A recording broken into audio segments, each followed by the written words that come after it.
প্রহরী পতিত উদ্ধারণ পতিত তারণ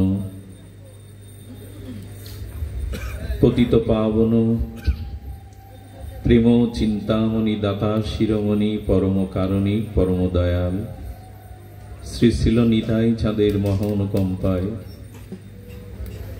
শ্রী শ্রী ব্রজ নবযুবদ্বন্দ্ব রাধা মাধবের অহেতুকী করুণায়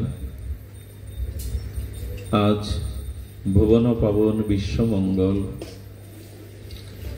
কলিযুগের যুগধর্ম জীবধর্ম শ্রী শ্রী হরিনাম সংকীর্তন মহাযজ্ঞের শুভগন্ধাদি মাঙ্গলিক অধিবাস শ্রীপর্ব।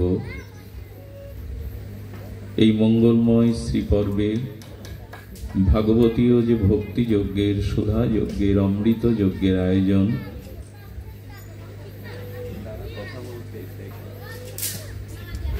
এই অমৃত আয়োজনের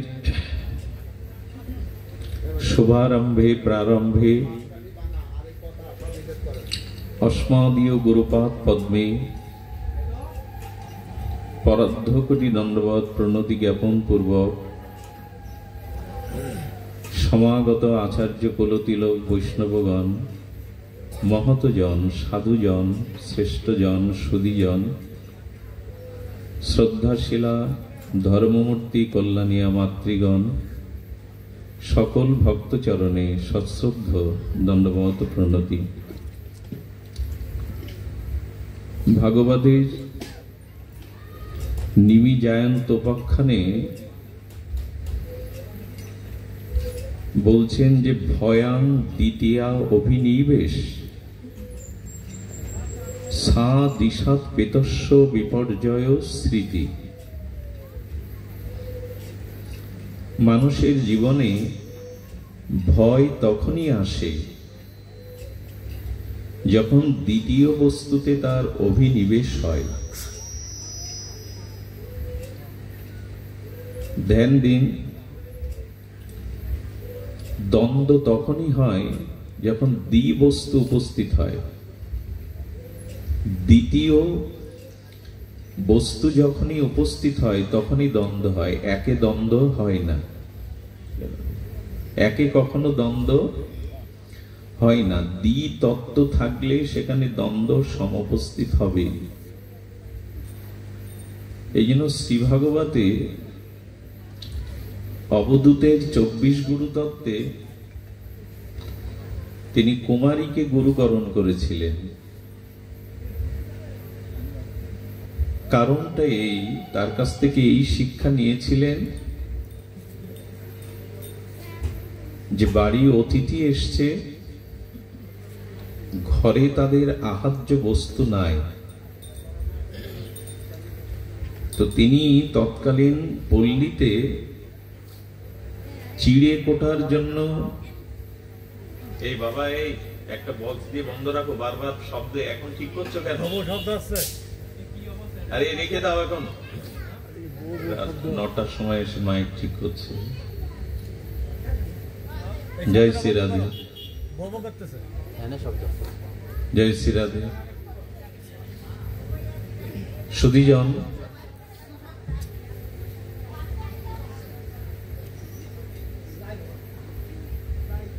সেই অতিথিকে আত্মীয়তার জন্য যখন চিড়ে করছে তখন হাতে কয়েক গাছি চুরি, এটা ঝনাত ঝনাৎকার শব্দ হচ্ছে। ঘরে যে অতিথিদের জন্য কোনো দ্রব্য নেই, প্রস্তুত করে দ্রব্য পরিবেশন করবে, তখন দেখছে এই শব্দ শুনলে তারা বুঝতে পারবে। যখন দুটো রেখে দিলেন তখনও ঝনাৎকার হচ্ছে, একটা ভেঙে দিয়ে একটা রাখলেন তখন শব্দ নাই। তো দ্বন্দ্ব বা ভয় তখনই আমাদের জীবনে উপস্থিত হয় যখন দ্বিতত্ত্বে মনের অভিনিবেশ আসে। ভয়াং দ্বিতীয়া অভিনিবেশ, অর্থাৎ পরম মঙ্গলময় আনন্দময় শ্রী ভগবান হতে যখন আমাদের মনন চিন্তন অভিনিবেশ অন্য সাংসারিক বস্তুর উপরে যায়, তখনই আমাদের জীবনে ভয় সৃষ্টি হয়। মার্মিক দার্শনিক কথা, দ্বিতীয় অভিনিবেশ বলতে যখন ভগবান হতে মন জড়জাগতিক কোন বস্তুর প্রতি মনের অভিনিবেশ বা আসক্তি আসে, তখনই আমাদের জীবনে ভয় প্রবেশ করে।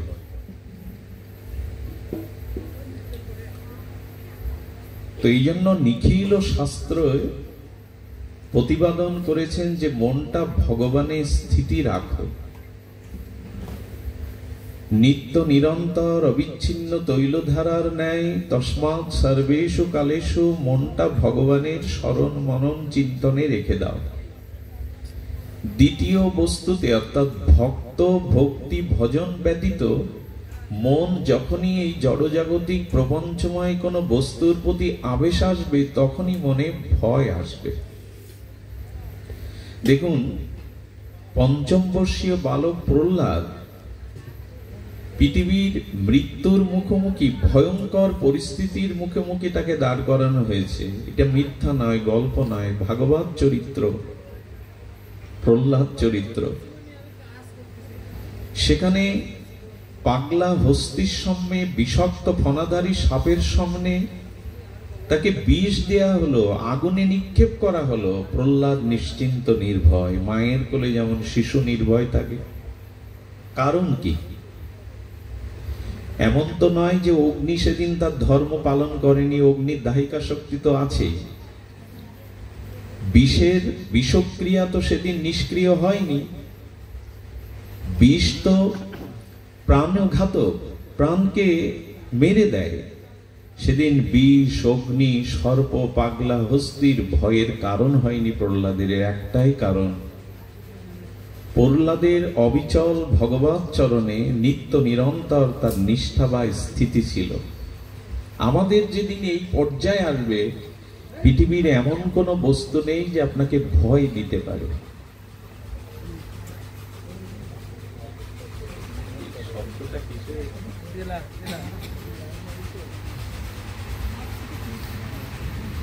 তো এই জন্য ভয়াং দ্বিতীয়া অভিনিবেশ, ভগবৎ চরণে অস্খলিত নিষ্ঠা, নিত্য নিরন্তর স্মরণ মনন যদি থাকে। প্রহ্লাদকে তাকিয়ে দেখুন, ধ্রুব মহারাজকে দেখুন। ধ্রুবের মাতা দেবশিবা নারদকে বলছেন, অতটুকু বালক আমার গভীর জঙ্গলে গেল, বেঁচে আছে কি? সেখানে তো সিংহস্র সাপাত সংকুল ব্যাঘ্র আছে, পদে পদেই মৃত্যু, গহীন জঙ্গলে। 5 বছরের ধ্রুব সহায় সম্বলহীন। কিন্তু না, সহায় সম্বলহীন নয়, তিনি যে রাজীব লোচন, তিনি যে পদ্ম পলাশ লোচন শ্রীহরির চরণ চিন্তা করছেন। দেবশিবাদ নারদ বলছেন, তোমার পুত্র যার ভজন করছে তাকে রক্ষার জন্য দেবাদিদেব, মহাদেব, দেবতা, দুর্গতি নাশিনী দুর্গা সকলেই তাকে আত্মরক্ষার জন্য প্রস্তুত হয়ে আছে। আমাদের ভয় কেন না? ভগবান হতে আমাদের মনের অভিনিবেশ অন্য বস্তুতে এসেছে। যখনই আপনার মন মনন অন্য বস্তুর অভিনিবেশ আসবে, তখনই ভয় উপস্থিত হবে।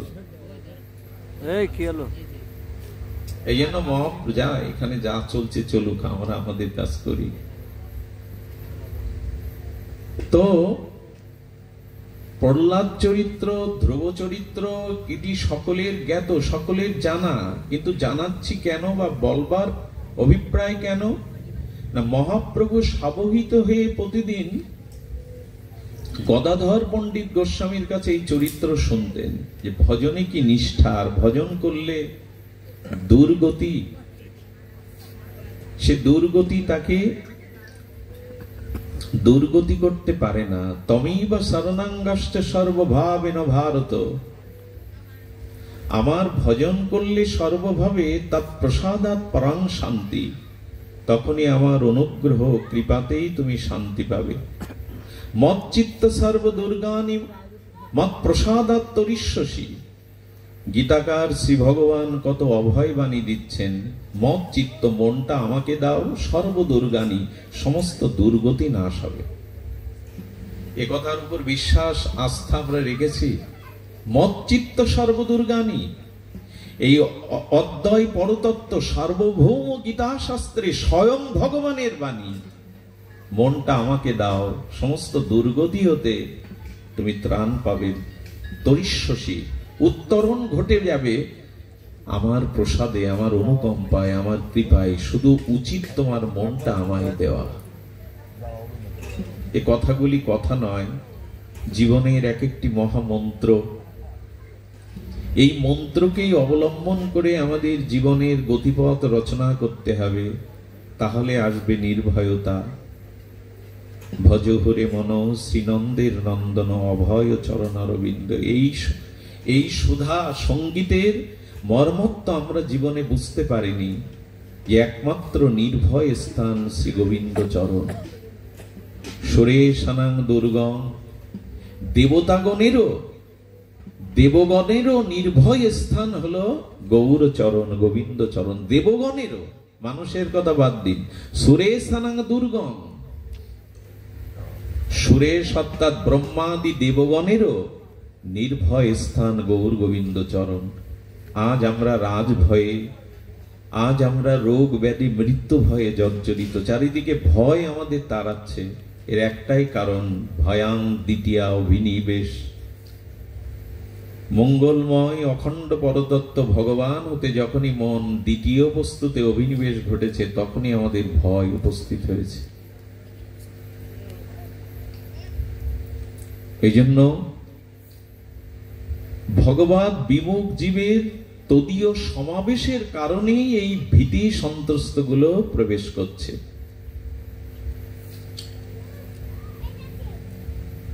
দেখুন, শাস্ত্র এমনই বলেছেন যে এই জরা মৃত্যু ব্যাধি দুঃখ অভিশাপ কর্মফলের নিদারুণ যে প্রারব্ধ, এগুলি থেকে নিষ্কৃতির উপায় মাত্র একটি। খুব মার্মিক কথা, ধ্যান দিয়ে শুনুন। এই জড়ময় জগৎ, মৃত্যুময় জগৎ, কর্মফলের নিদারুণ অভিশাপময় জগৎ, ভগবান যার নাম দিয়েছেন দুঃখালয়, অসাৎসাতলয়, এইখানে জরা মৃত্যু ব্যাধি থেকে, কর্মফলের অভিশাপ থেকে নিষ্কৃতির একমাত্র উপায়, অত্যান্তিক দুঃখ নিবৃত্তি কখন হবে? আর কোনো দুঃখ আপনাকে স্পর্শ করবে না, কোনো জরা মৃত্যু কর্মফলের নিদারুণ অভিশাপ আপনাকে স্পর্শ করতে পারবে না। সেটি কবে হবে? কি পরিস্থিতিতে এই অবস্থায় আমরা উত্তীর্ণ হব? ধ্যান দিয়ে শুনুন। এই জগতে যতদিন আপনি সদ্গুরু বা মহতের কৃপায় ভগবৎ ভজন আরম্ভ না করছেন, শুভারম্ভ না করছেন, আর সেই ভজনের দ্বারা, সাধু সঙ্গের দ্বারা আপনার অনন্ত জন্মের কুসংস্কার, কু অভ্যাস, কুপ্রবৃত্তি শোধন না হচ্ছে, স্বভাব সংশোধন না হচ্ছে, স্বভাব সংশোধনের পরে ভগবানের নাম রূপ লীলাতে যতদিন আসক্তি, রতি, রুচি এগুলি না আসছে, ততদিন আপনার ভাব আসবে না। আর যতদিন শ্রীহরির ভাব না আসবে, ততদিন জগতের অভাব যাবে না। আর এই ভাব পরিপক্ক হয়ে যাবে, ভক্তি হবে। ভক্তি পরিপক্ক দশায় যাতে ভগবৎ প্রেম হবে, সেই দিনই আপনি চির দুঃখ থেকে নিষ্কৃতি পাবেন। এছাড়া দ্বিতীয় কোনো পথ খোলা নেই। কতগুলো খুব দ্রুত বলে গেলাম। বিষয়টা কি দাঁড়ালো? মহৎ কৃপা চায় আপনার জীবনে, ভগবান আপনাকে কৃপা করবে না। ভগবৎ কৃপা গৌণ, ভগবৎ কৃপা মুখ্য না, প্রধান না। ভগবৎ কৃপা পরে, অগ্রে হলো মহৎ কৃপা, গুরু কৃপা, বৈষ্ণব কৃপা। মহতের কৃপা বিনা কোনো কার্যে ভক্তি নয়। কৃষ্ণ ভক্তি রহুক দূরে, সংসার নহে ক্ষয়। সংসারের কামনা বাসনা আসক্তিও কখনো ক্ষয় হবে না যদি কোনো মহতের কৃপা আপনার উপরে না। সেখানে ভগবৎ কৃপার কথা বলা হয়। শ্রী ভগবানের কৃপা অগ্রে নয়, অগ্রে মহৎ কৃপা। এই জন্য সাধু সঙ্গ, মহৎ সঙ্গ এই কারণে প্রয়োজন। কারণটি হলো, মহৎ কৃপা না হলে সংসার ক্ষয় হবে না, ভগবৎ প্রাপ্তির লালসা, পিপাসা, উৎকণ্ঠা, ব্যাকুলতা কোনোদিনই জাগবে না। এজন্য নিখিল শাস্ত্রে একটি কথাই বলেছেন, গুরু কৃপাহি মূলম। গুরু কৃপাহি কেবলম শুধু নয়, গুরু কৃপাহি মূলম। সংসার তারিতে কোন ভাগ্য কেহ তরে, নদীর প্রবাহে জৈসে কাষ্ট লাগে তীরে। চৈতন্য চরিতামৃতকার বলছেন, নদীর তরঙ্গে একটি পোড়া কাঠ ভাসছে। যতদিন সে কুল রূপ আশ্রয় না পাবে, ততদিন এই জোয়ার ভাটায় সে ভাসতে থাকবে। এই কুলটাই হলো মহৎ সঙ্গ, মহৎ কৃপা। যদি আপনি কোনো বিশুদ্ধ ভগবানের নির্মল চরিত্র, ভজনানন্দী শুদ্ধ মহতের কৃপা পান, ভক্তের কৃপা পান, গুরু বৈষ্ণবের কৃপা পান, সেই দিন আপনি কুল পাবেন। এর আগে এই পোড়া কাঠের মতো নদীর তরঙ্গে আপনাকে ভাসতে হবে। সংসার তারিতে কোনো ভাগ্য কেহে তরে, কোন ভাগ্য বলছে কেন? এই ভাগ্য সকলের হয় না। সাধুগুরু বৈষ্ণবের চরণে শ্রদ্ধা এ সহজে হয় না। আমার বিদ্যা গর্ব আছে, জাতির গর্ব আছে, ধনের গর্ব আছে, রূপের গর্ব আছে, পাণ্ডিত্যের গর্ব আছে। এই গর্বগুলি আমাদেরকে কারো চরণে নত হতে শেখায় না।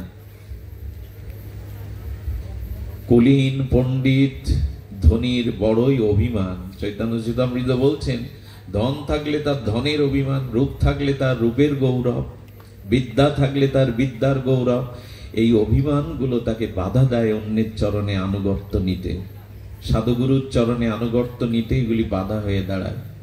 এই জন্য কুলীন ধনী পণ্ডিতের বড়ই অভিমান। চৈতন্য চরিতামৃত বলছে, এদের অভিমানটা খুব বড় হয়।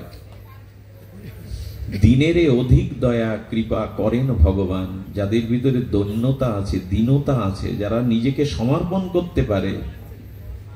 উন্নতি কখন হয়? নতি উৎসর্গে উন্নতি। নতি স্বীকার না করলে, নত না হলে উন্নতি। আকাশ থেকে যে বৃষ্টি ঝরে না, কোন টিনের চালে ওটা দাঁড়ায় না। সেই জলবিন্দুকণা পড়ে পড়ে যেখানে গর্ত আছে, পুকুর আছে, নিচু জায়গা আছে, ওখানে গিয়ে জলগুলো স্থায়ী হয়। তেমনি যার ভিতরে দৈন্যতা আছে, দীনতা আছে, সেখানেই প্রেম ভক্তি গিয়ে দাঁড়ায়। অভিমান থাকলে ওইখানে দাঁড়াতে চায় না। এই জন্য শাস্ত্র বলছেন, কুলীন পণ্ডিত ধনী যদি ভগবৎ পরায়ণ না হয়, মহতের কৃপা বঞ্চিত হয়, তারা তাদের অভিমানে তারা মাথা নত করতে পারে না।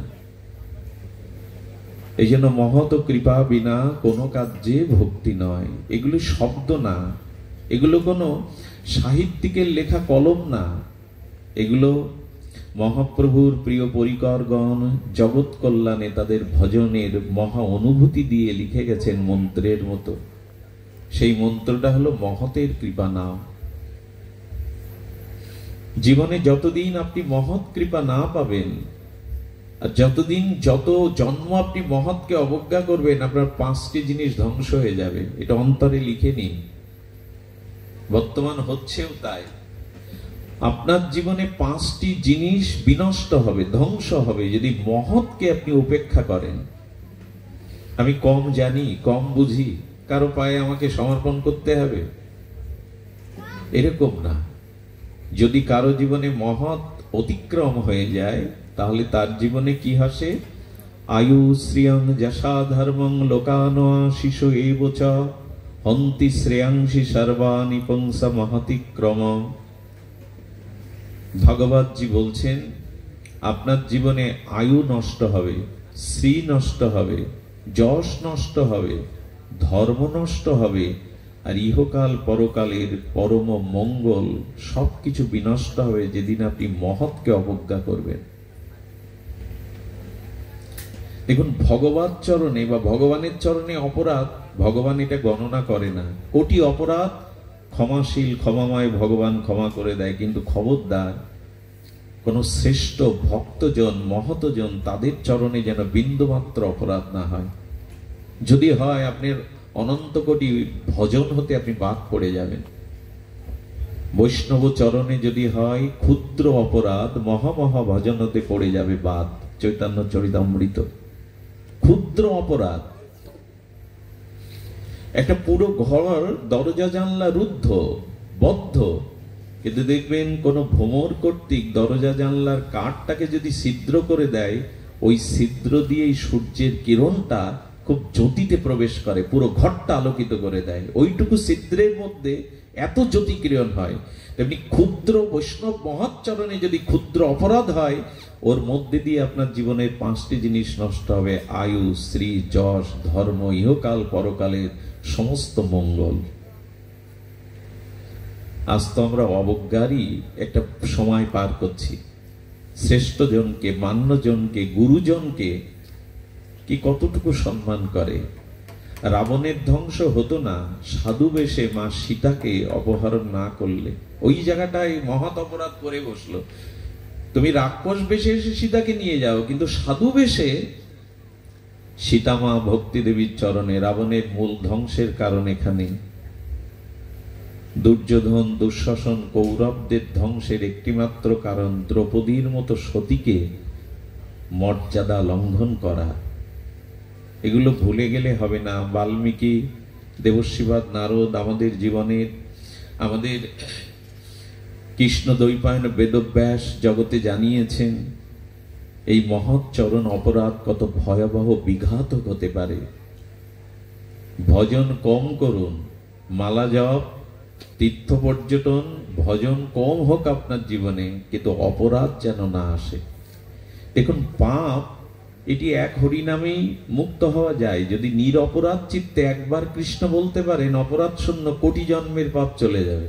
পাপ তেমন বাধা না, বাধা হলো অপরাধ। একটি ফসল রক্ষার্থে কৃষক কি করে?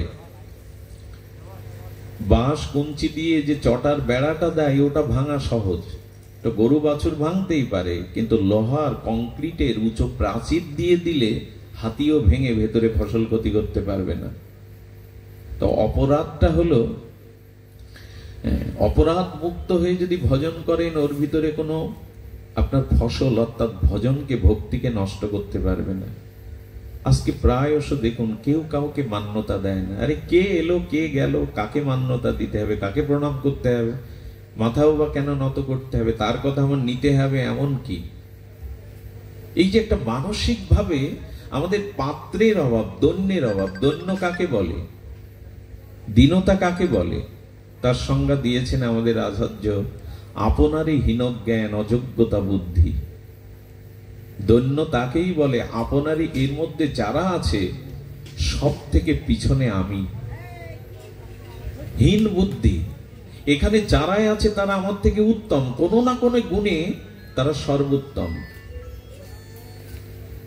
আপনারই হীনজ্ঞান, এটা কিন্তু মুখে বললে হয় না। যার স্বভাবে নেই, সে দেখাতে গেলেও যদি এই কথা শুনে কেউ দৈন্যতা দেখাতে যায়, তো দৈন্যতা আসবে না। এগুলো সহজ ও স্বাভাবিক ভেতর থেকে আসবে। আপনার হীনজ্ঞান মুখে জানলে হবে না। এর মধ্যে যারা আছেন আমি সবার থেকে পিছিয়ে, সবার নিচে, এটা মানসিক ভাবে সহজ স্বাভাবিক ভাবে শত উৎসারিত হতে হবে। লোক দেখাতে গেলে এটা অভিনয় হবে, কপটতা হবে, আসবে না, দৈন্য আসবে না। আপনারই হীনজ্ঞান, অযোগ্যতা বুদ্ধি, আমার কোনো যোগ্যতাই নেই। এই আজকাল মানুষ বুঝিয়ে তাকে বোঝানো যাবে? সবাই এখন যোগ্য, সবাই এখন প্রথম নাম্বারে। কাউকে কিছু বলতে যাবেন, তার ইগোতে, তার অহংয়ে অভিমান লাগবে। আমাকে উপদেশ দেওয়ার কি আছে, আমি কম বুঝি? কি ওটা বন্ধ করে দিন, আমি কম বুঝি? এই জন্য জীবনে লক্ষ্য করবেন, পাপ হয়ে যেতে পারে। অসাবধানতা বশত কাম, ক্রোধ, লোভের এই চিত্ত বিক্ষিপ্ত হতে পারে, পাপ হতে পারে, সেটা ভয়াবহ নয়। কিন্তু মহৎ চরণে অপরাধ একটি পরম বিঘাতক। কিছু রোগ আছে যার উত্তর এখনো বিজ্ঞানীরাও খুঁজে পায়নি, ভয়াবহ ক্যান্সারের মতো। তো অপরাধটা আমাদের ভজন জীবনকে নষ্ট করে দেয়। আমি শুরু করেছিলাম, সতর্কতাটা আমাদের জীবনে এখানেই আসতে হবে। আপনারই হীনজ্ঞান, অযোগ্য বুদ্ধি না করলে কোনো মহতের কাছে নিজেকে সমর্পণ করতে পারবেন না। আর কোনো মহৎ অনুগ্রহ, কৃপা ছাড়া আপনার কৃষ্ণ কৃপা হবেই না। মহৎ কৃপা বিনা ভগবত কৃপা হবে না। এমনকি সংসারের আসক্তি, মোহ, এগুলি নাশ হবে না। তো আমরা শুরু করেছিলাম, দ্বিতীয় বস্তুতে মনো অভিনিবেশের কারণে আমাদের জীবনে ভীত সন্ত্রস্ত ভাব এসেছে। এই জন্য সর্বোপরি আমাদের মনের অভিনিবেশ জানাতে হবে। এই জন্য তার কারণ মানুষ দুঃখ, জরা, মৃত্যু এড়িয়ে যেতে চায়। দেখুন 6টা জিনিস ভগবানের হাতে, আপনার আমার হাতে নাই। কয়টা জিনিস বললাম? 6টি জিনিস। কি কি? এগুলো হানি বা লাভ, জন্ম আর মৃত্যু, যশ এবং অপযশ, এটি আমাদের হাতে নাই। ভালো করে শুনুন, হানি এবং লাভ, জন্ম এবং মৃত্যু, যশ এবং অপযশ, এটি আমাদের হাতে নাই। নিজের ক্ষতি কেউ চায়? নিজ ক্ষতি কেউ চায় কি? কিন্তু ক্ষতি তো হয়েই গেছে জীবনে, কত মহৎ ক্ষতি হয়ে যাচ্ছে। লাভ চাইলেও কি পায়? মঙ্গল কল্যাণ চাইলেই কি পায়? ধরা তো দেয় না। অত্যান্তিক মঙ্গল, এটা কার না চাওয়া, ধরা দেয় না। জন্ম আমাদের হাতে নয়। ডাক্তার অবশ্য ডেট দিয়ে দেয়, অমুক তারিখেই সে ভূমিষ্ঠ হবে, সব সময় সেই দিন খাটে না। বিধাতা চাইলেই তার জন্ম হয়। গর্ভেই তো অনেকেই মারা যায়। মৃত্যুটা নিশ্চয় আমাদের হাতে নয়, থাকলে তো আমরা মৃত্যু চাই না, যখন মৃত্যু হতো না। আর যশ বা অপযশ, এই যে খ্যাতি বা অপযশ, এটাও আপনার হাতে নাই। আমাদের জীবনে অপমান আছে, কলঙ্ক আছে, অপযশ আছে। তো এই 6টি জিনিস আজও ঈশ্বরের হাতে। আচ্ছা, প্রশ্ন এসে দাঁড়ায়, সবই যদি তোমার হাতে তো আমার হাত দিয়েছো কেন? এটা কি জন্য? সবই যদি তোমার হাতে, আমার হাত দুটো দেওয়ার প্রয়োজন কি ছিল? সবই তো তোমার হাতে, তাই না? প্রশ্ন আসে কিনা? জগন্নাথের হাত নেই, তাই না? আমাদের পুরীর জগন্নাথ কি বলে, ঠুটো হাত নেয়। ওইখানে ইঙ্গিত দিচ্ছে ভগবান, আমার হাতে এই 6টি, কিন্তু এই 6টি বস্তু আমার হাতে থাকলেও তোমার জীবনে এলো এখান থেকে, এই 6টি বস্তু থেকে তুমি নিজের কল্যাণও করতে পারো। অপযশ থেকে, হানি থেকেও তুমি নিজের কল্যাণ করতে পারো, যদি বস্তু বা সময়ের সৎ উপযোগ করতে পারো, সৎ ব্যবহার করতে পারো। এটা আমাদের জীবনে খুব কাজে আসবে যদি ধ্যান দিয়ে শোনেন। এই 6টি জিনিস বিধাতার হাতে। আমাদের কর্ম প্রেরণায়, কর্মফলে আসতে পারে, কিন্তু এই 6টি পরিস্থিতি থেকে আপনি নিজের কল্যাণ তুলে নিতে পারেন, নিজের মঙ্গল তুলে নিতে পারেন। এই জন্য ভগবান আপনাকে দুটো হাত দিয়েছেন, বিবেক দিয়েছেন, চেতনা দিয়েছেন। কেন? পরিস্থিতি তোমার জীবনে আসবে, কিন্তু এর থেকে তুমি তোমার মঙ্গলটা আদায় করে নিতে পারবে। অনেকটা কেমন, ড্রেনের দূষিত প্রদূষিত জল, ওইটি গঙ্গার সাথে যদি স্রোতধারার সাথে যুক্ত করে দিতে পারেন, তবে স্রোতস্বিনী গঙ্গায় গিয়ে ড্রেনের প্রদূষিত জল গঙ্গা জলের রূপ নেয়। কিন্তু গঙ্গার জল তুলে যদি বিপরীতে ড্রেনের মধ্যে পাত্র করে দিয়ে দেন, তখন আর ওটা গঙ্গা জল থাকবে না। এইখানে দাও, ভালো আছে। বেলা 9টায়, রাত 9টায় মালা আনো, ভালো। যাও। তো কি হয়েছে, গঙ্গার জলে স্রোতের ধারায় দূষিত জল গিয়ে, ড্রেনের জল গিয়ে পড়লে ওই বিশালত্ব স্রোতস্বিনী গঙ্গায় গিয়ে পবিত্র হয়ে যায়। কেউ যদি ক্ষুদ্র নর্দমার মধ্যেই গঙ্গা জল ঢেলে দেন, গঙ্গা বাড়ি থাকবে না। কিন্তু পরিস্থিতি থেকে উত্তরণের জন্য দুটো হাত, পুরুষার্থ, চেষ্টা ভগবান আপনাকে করতে বলেছেন। আমার হাতে 6টি, কিন্তু এর থেকে উত্তরণের উপায় তোমার হাতে। এই জন্য তো তোমায় হাত দিয়েছেন। হাতটা নিয়ে গুটে বসে দেখো না, সব ভাগ্য। আচ্ছা, আমাদের ভাগ্য কিন্তু আমরাই রচনা করেছি, বিধাতা না, ভগবান না। তুলসীদাস গোস্বামী বলছেন, আমাদের ভাগ্য অন্য কেউ রচনা করেইনি। আমি পূর্ব জন্মে যেরূপ কর্ম করেছি, সেই কর্ম অনুযায়ী বিধাতা ফলটা আমাকে দিয়েছেন। এর রচয়িতা আপনি। ভাগ্যের উপরে দোষ দিয়ে যদি বসে থাকেন, হাত পা গুটিয়ে, চেষ্টা পুরুষার্থ যদি না করেন, আপনি কোটি কল্পকালেও এই জগৎ ব্রহ্মাণ্ড থেকে, চক্র থেকে নিষ্কৃতি পাবেন না, নিজের কল্যাণ করতে পারবেন না। কত জন্ম তো হয়ে গেছে আমাদের। বহুমেবি ব্যতীতানি জন্মানি তাবর্জুন। গীতায় অর্জুনকে ভগবান বলছে, তোমার আমার বহুবার জন্ম হয়েছে, তুমি জানো না। জন্ম তো কত কোটি কল্পকাল হয়ে গেছে, উদ্ধার হয়নি, কারণ পরিস্থিতিকে কাজে লাগাতে পারিনি। নিজের উদ্ধারের চেষ্টাটা বিবেক বিচার দিয়ে করতে পারিনি। এই 6টি ঈশ্বরের হাতে, কিন্তু আমার হাত, আমার পুরুষার্থ, আমার চেষ্টা, এর থেকে উদ্ধার হতে পারে না। আর সেটি আজ আমরা আলোচনা করব। এই পুরুষার্থটা কি? দেখুন, শাস্ত্রে বলেছেন ভগবত ভক্তি বিনা, ভগবত ভজন বিনা এই জাগতিক কোন জন্ম মৃত্যু জরাব্যাধি দুঃখর হাত থেকে কেউ নিষ্কৃতি পেতে পারে না, পাওয়া সম্ভব না। যেটা অতীত, বর্তমান, ভবিষ্যতেই একই ধ্রুব সত্য। ঈশ্বরের ভজন বিনা এই কর্মচক্র, এই অভিশাপ চক্র, এই কর্মফল চক্র, জন্ম মৃত্যু চক্র থেকে আপনি উদ্ধার হতে পারেন না। এক কথায় ভগবত ভজন বিনা দ্বিতীয় কোন রাস্তা খোলা নেই আপনার আমার জন্য। এটাই বৈদান্তিক বেদান্তের ভাষ্য। ভয়াং দ্বিতীয় অভিনিবেশ দিশাত পেতস্য বিপর্যয় স্মৃতি। তোমার স্মৃতি বিপর্যয় ঘটে গেছে, তুমি মোহগ্রস্ত হয়ে গেছো, তুমি কামনাসক্ত হয়ে গেছো একটা কারণে। দ্বিতীয় বস্তুতে অভিনিবেশ এসছে, ভগবত চরণ ব্যতীত অন্য বস্তুতে তোমার মনের অভিনিবেশ চলে গেছে। এটাই আমাদের ঋষি অনুশাসিত ভজন উপলব্ধির দার্শনিক বিচার। এক ভজনের দ্বারাই কেবল তোমার জীবনে মঙ্গল হতে পারে। রাম ভকত বিনা শোকত নাহি কই। এই জগৎ ভগবত ভক্তি বিনা দুঃখ নিবৃত্তির অন্য কোনো উপায় খোলা নেই। দুঃখকে নিয়েই তো আমাদের যত যন্ত্রণা। কেন জীবনে দুঃখ আসবে? এই দুঃখকে বিতাড়িত করবার, চিরতরের মূল উৎপটন করবার মূল মন্ত্রই আমরা শুনেছি, উপলব্ধিতে আসেনি। আমরা জেনেছি, আমাদের জীবনে কাজে লাগাইনি। দুঃখ নিবৃত্তির উপায় আমরা, এই 6টি থেকে নিজেকে মুক্ত করার উপায় আজ আমরা শ্রবণ করব। দেখুন, মানুষ জন্ম থেকেই যে প্রতিকূলতার সম্মুখীন হয়, জরা ব্যাধি দুঃখ, মান অপমান, কষ্টের সম্মুখীন হয়, ভয়ের সম্মুখীন হয়, এই দুঃখটা, আচ্ছা পৃথিবীতে এমন কোন শিশু বা আমরা পৃথিবীতে যারা ভূমিষ্ঠ হয়েছিলাম সেদিন কাঁদিনি এমন কেউ আছে?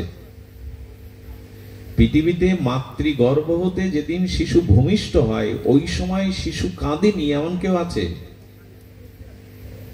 যে কাঁদিনি তাকে কাঁদাবার চেষ্টা করেছে ডাক্তাররা বা ধাত্রী যারা, শিশু যেন কেঁদে ওঠে, নাকি এটা চাই কিনা? জীবনের শুরুটা তো কান্না দিয়ে, জীবনের সূচনা হয়েছে ক্রন্দন দিয়ে। এই ক্রন্দন কেন? ক্রন্দন এই জন্য যে আমি এই যে জন্ম মৃত্যু জরাব্যাধি একটা কবলিত কালের জায়গায় এসে পড়েছি, এই মৃত্যুময় কূপে এসে পড়েছি। এই জন্য বিধাতা জানাচ্ছেন যে কান্না দিয়েই, দুঃখ দিয়েই তোমার জীবন শুরু হলো। ভূমিষ্ঠ হলে তো কাঁদলে, না কাঁদলে তোমাকে কাঁদাবে। আর যদি মোটেও না কাঁদে, জানবেন সে মৃত, সে জগতে জীবিত নেই বা অসুস্থ।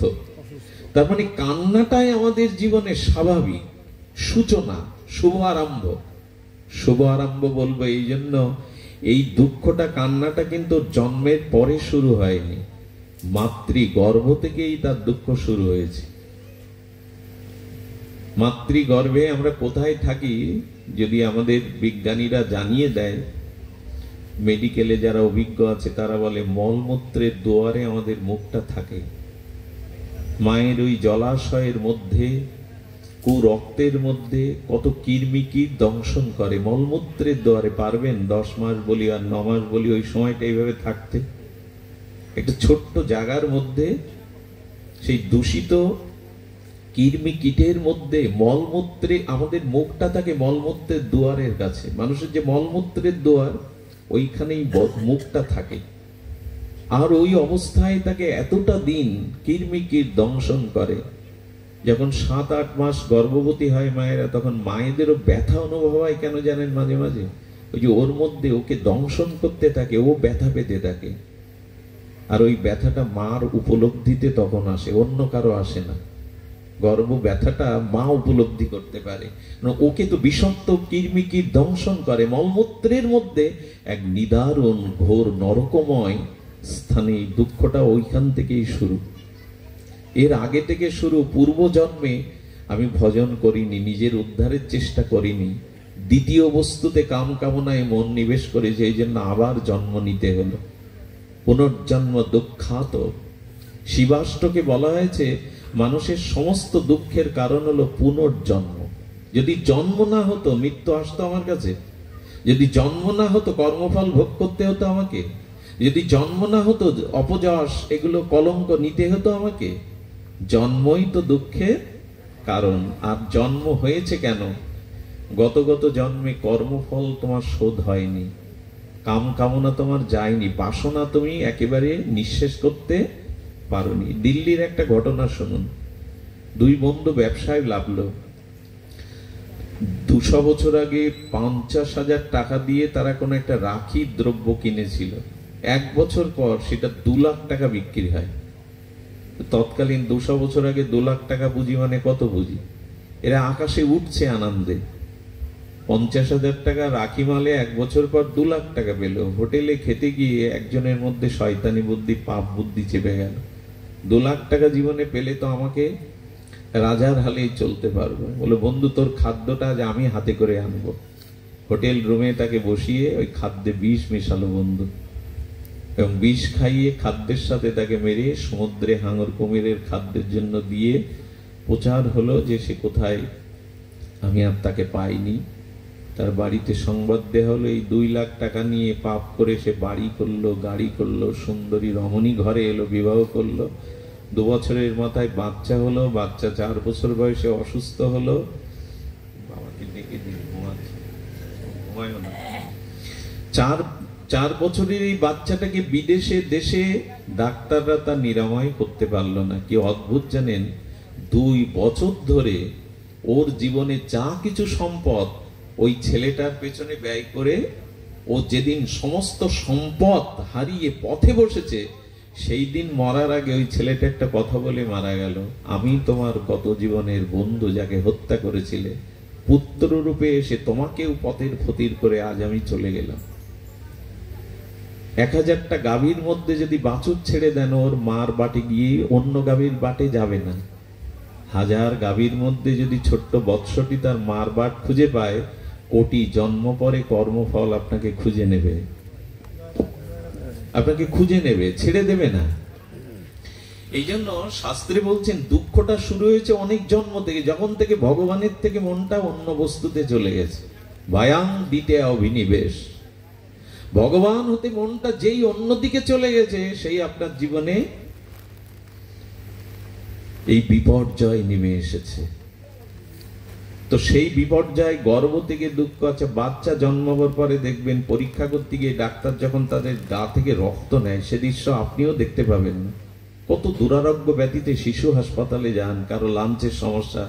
দুঃখ তো শুরুই দুঃখ। শিশু ক্রন্দন করতে থাকে, বলতে পারে না, ব্যথাটা তার মাথায় না উদরে। তো এমনি করে দুঃখ দুঃখ আর দুঃখ। সদীজন, এই দুঃখ দূরীভূত করার একমাত্র উপায় হলো আমরা যেটা বলেছি, ভগবানে মন অভিনিবেশ, ভগবানের চরণে শরণাগতি হওয়া। এক কথা, ভগবত ভজন বিনা কারো দুঃখ নিষ্কৃতি হতে পারে না। পুনর্জন্ম কর্মফল থেকে আপনি নিষ্কৃতি পেতে পারেন না যতদিন না আপনার জীবনে শুদ্ধ ভজন না আসছে। ভগবত ভজনের গুরুত্ব, ভগবানের এখানে খুব বেশি গুরুত্ব না, ভজনেরই গুরুত্ব। ভগবান পেয়েও আপনি কংসের মতো দুর্যোধনের মতো কিছু করতে পারবেন না, দরকার ভজন। বোঝা যায় কথা? ভগবান তো কংসও পেল, কি কাজ হলো তার? দুর্যোধনের সামনে কৃষ্ণ গেছে, কৃষ্ণকে সে বন্দী বানাতে চেয়েছে রাজ ক্ষমতার দ্বারা। তো ভগবান পেলে কি হবে আপনার যদি ভজন না থাকে? এই জন্য ভগবানের থেকে গুরুত্ব দেওয়া হয়েছে ভগবত ভজনের প্রতি। তার নাম, রূপ, লীলা, গুণ এগুলি ভজন করতে হবে। ভজনই হলো মহিমাপূর্ণ। ভজন না করলে, ভাবনা এলে, স্নেহ মমতা ভগবানের প্রতি না গেলে, অনন্য মমতা না গেলে ভগবানকে পাওয়া পাওয়া নয়। একটা ইক্ষুদণ্ডের মধ্যে রস আছে, আস্বাদন আছে, শিশুর কাছে দিলে ও চর্বিত চর্বণ করে রস আস্বাদন করতে পারবে না, শিশুর সে ক্ষমতা নাই, অথচ আখের মধ্যে রস আছে, আস্বাদন আছে। তেমন ভজন না থাকলে, মহৎ কৃপা না থাকলে ইক্ষুদণ্ডের মতো ভগবানকে পেয়েও আপনি আস্বাদন করতে পারবেন না, কিছু কাজ হবে না। ভজন চাই। এই যে হরিকথা শ্রবণ করছেন, এটি ভজনের প্রধান দোয়ার, প্রধান অঙ্গ। সাধু মুখে হরিকথা, এটা যতদিন রুচি না হবে ততদিন পূজা পার্বণ, দান ধ্যান, পুণ্য কর্ম আপনার কাজে আসবে না। খুব শক্ত কথা বলে দিলাম, কথাটা ভাগবত বলছেন। আপনি দান ধ্যান, পুণ্য কর্ম, তীর্থযাত্রা যত কিছুই করেন, সেই দিনই এটা গ্রহণ করবে ভগবান, যেদিন হরিকথাতে রুচি হবে আপনার। ভাগবতজি বলেছেন, সবই পুংসং বিশ্বাস কেন কথা সুজা ন উৎপদায়েদ যদি রতিং শ্রম এবহি কেবলাম।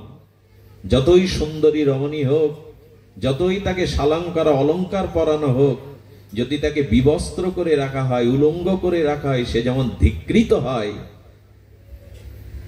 ধানের তুষকে আঘাত করলে চাউল সারাদিনেও পাবেন না, তেমনি যার হরিকথাতে, সাধু সঙ্গে হরিকথাতে রুচি হয়নি, সে যতই দান ধ্যান পুণ্যকর্ম ব্রত করুক, ভগবান সেগুলি গ্রহণ করবেন না যতদিন আপনার সাধু মুখে হরিকথাতে রুচি না হবে।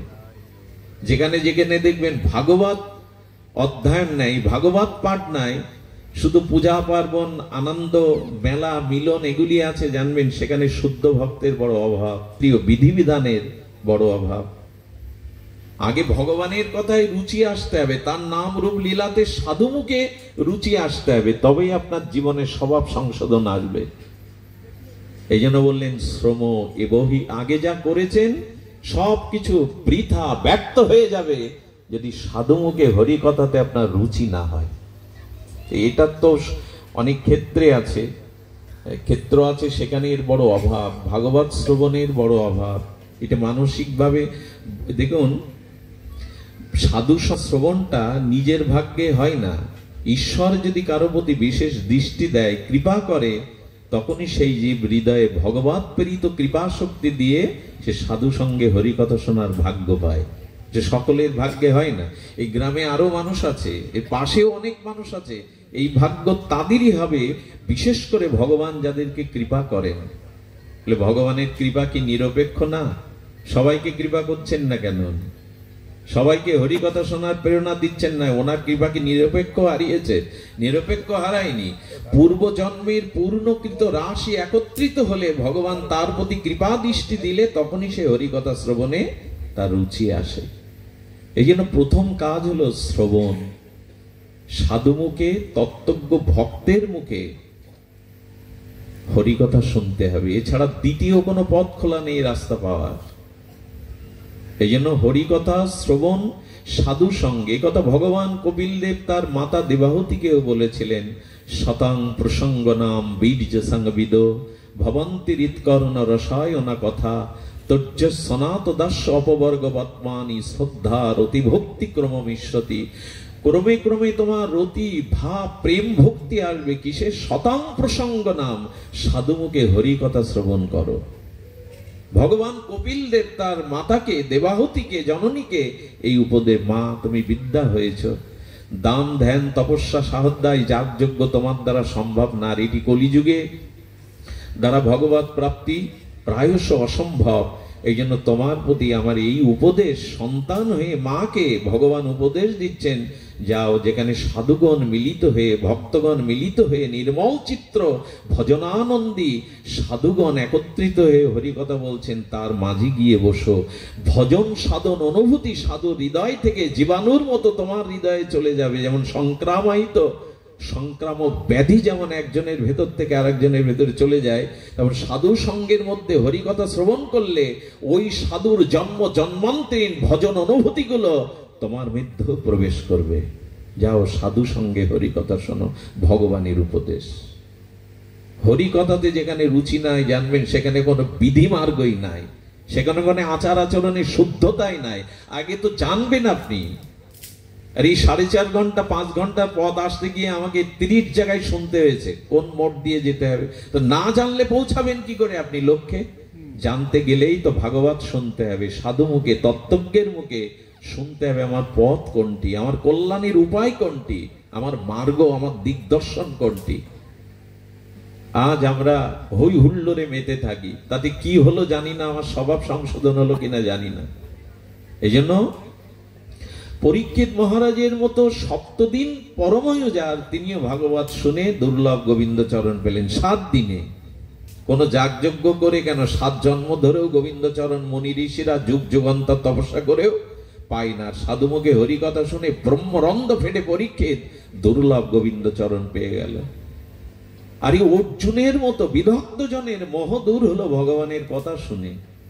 যতদিন পূজা পার্বণ যাগ যজ্ঞ করবেন, তীর্থ পর্যটন দান ধ্যান, ততদিন ভগবান এটা স্বীকার করবে না, যতদিন সাধু মুখে হরি কথা না শুনবে।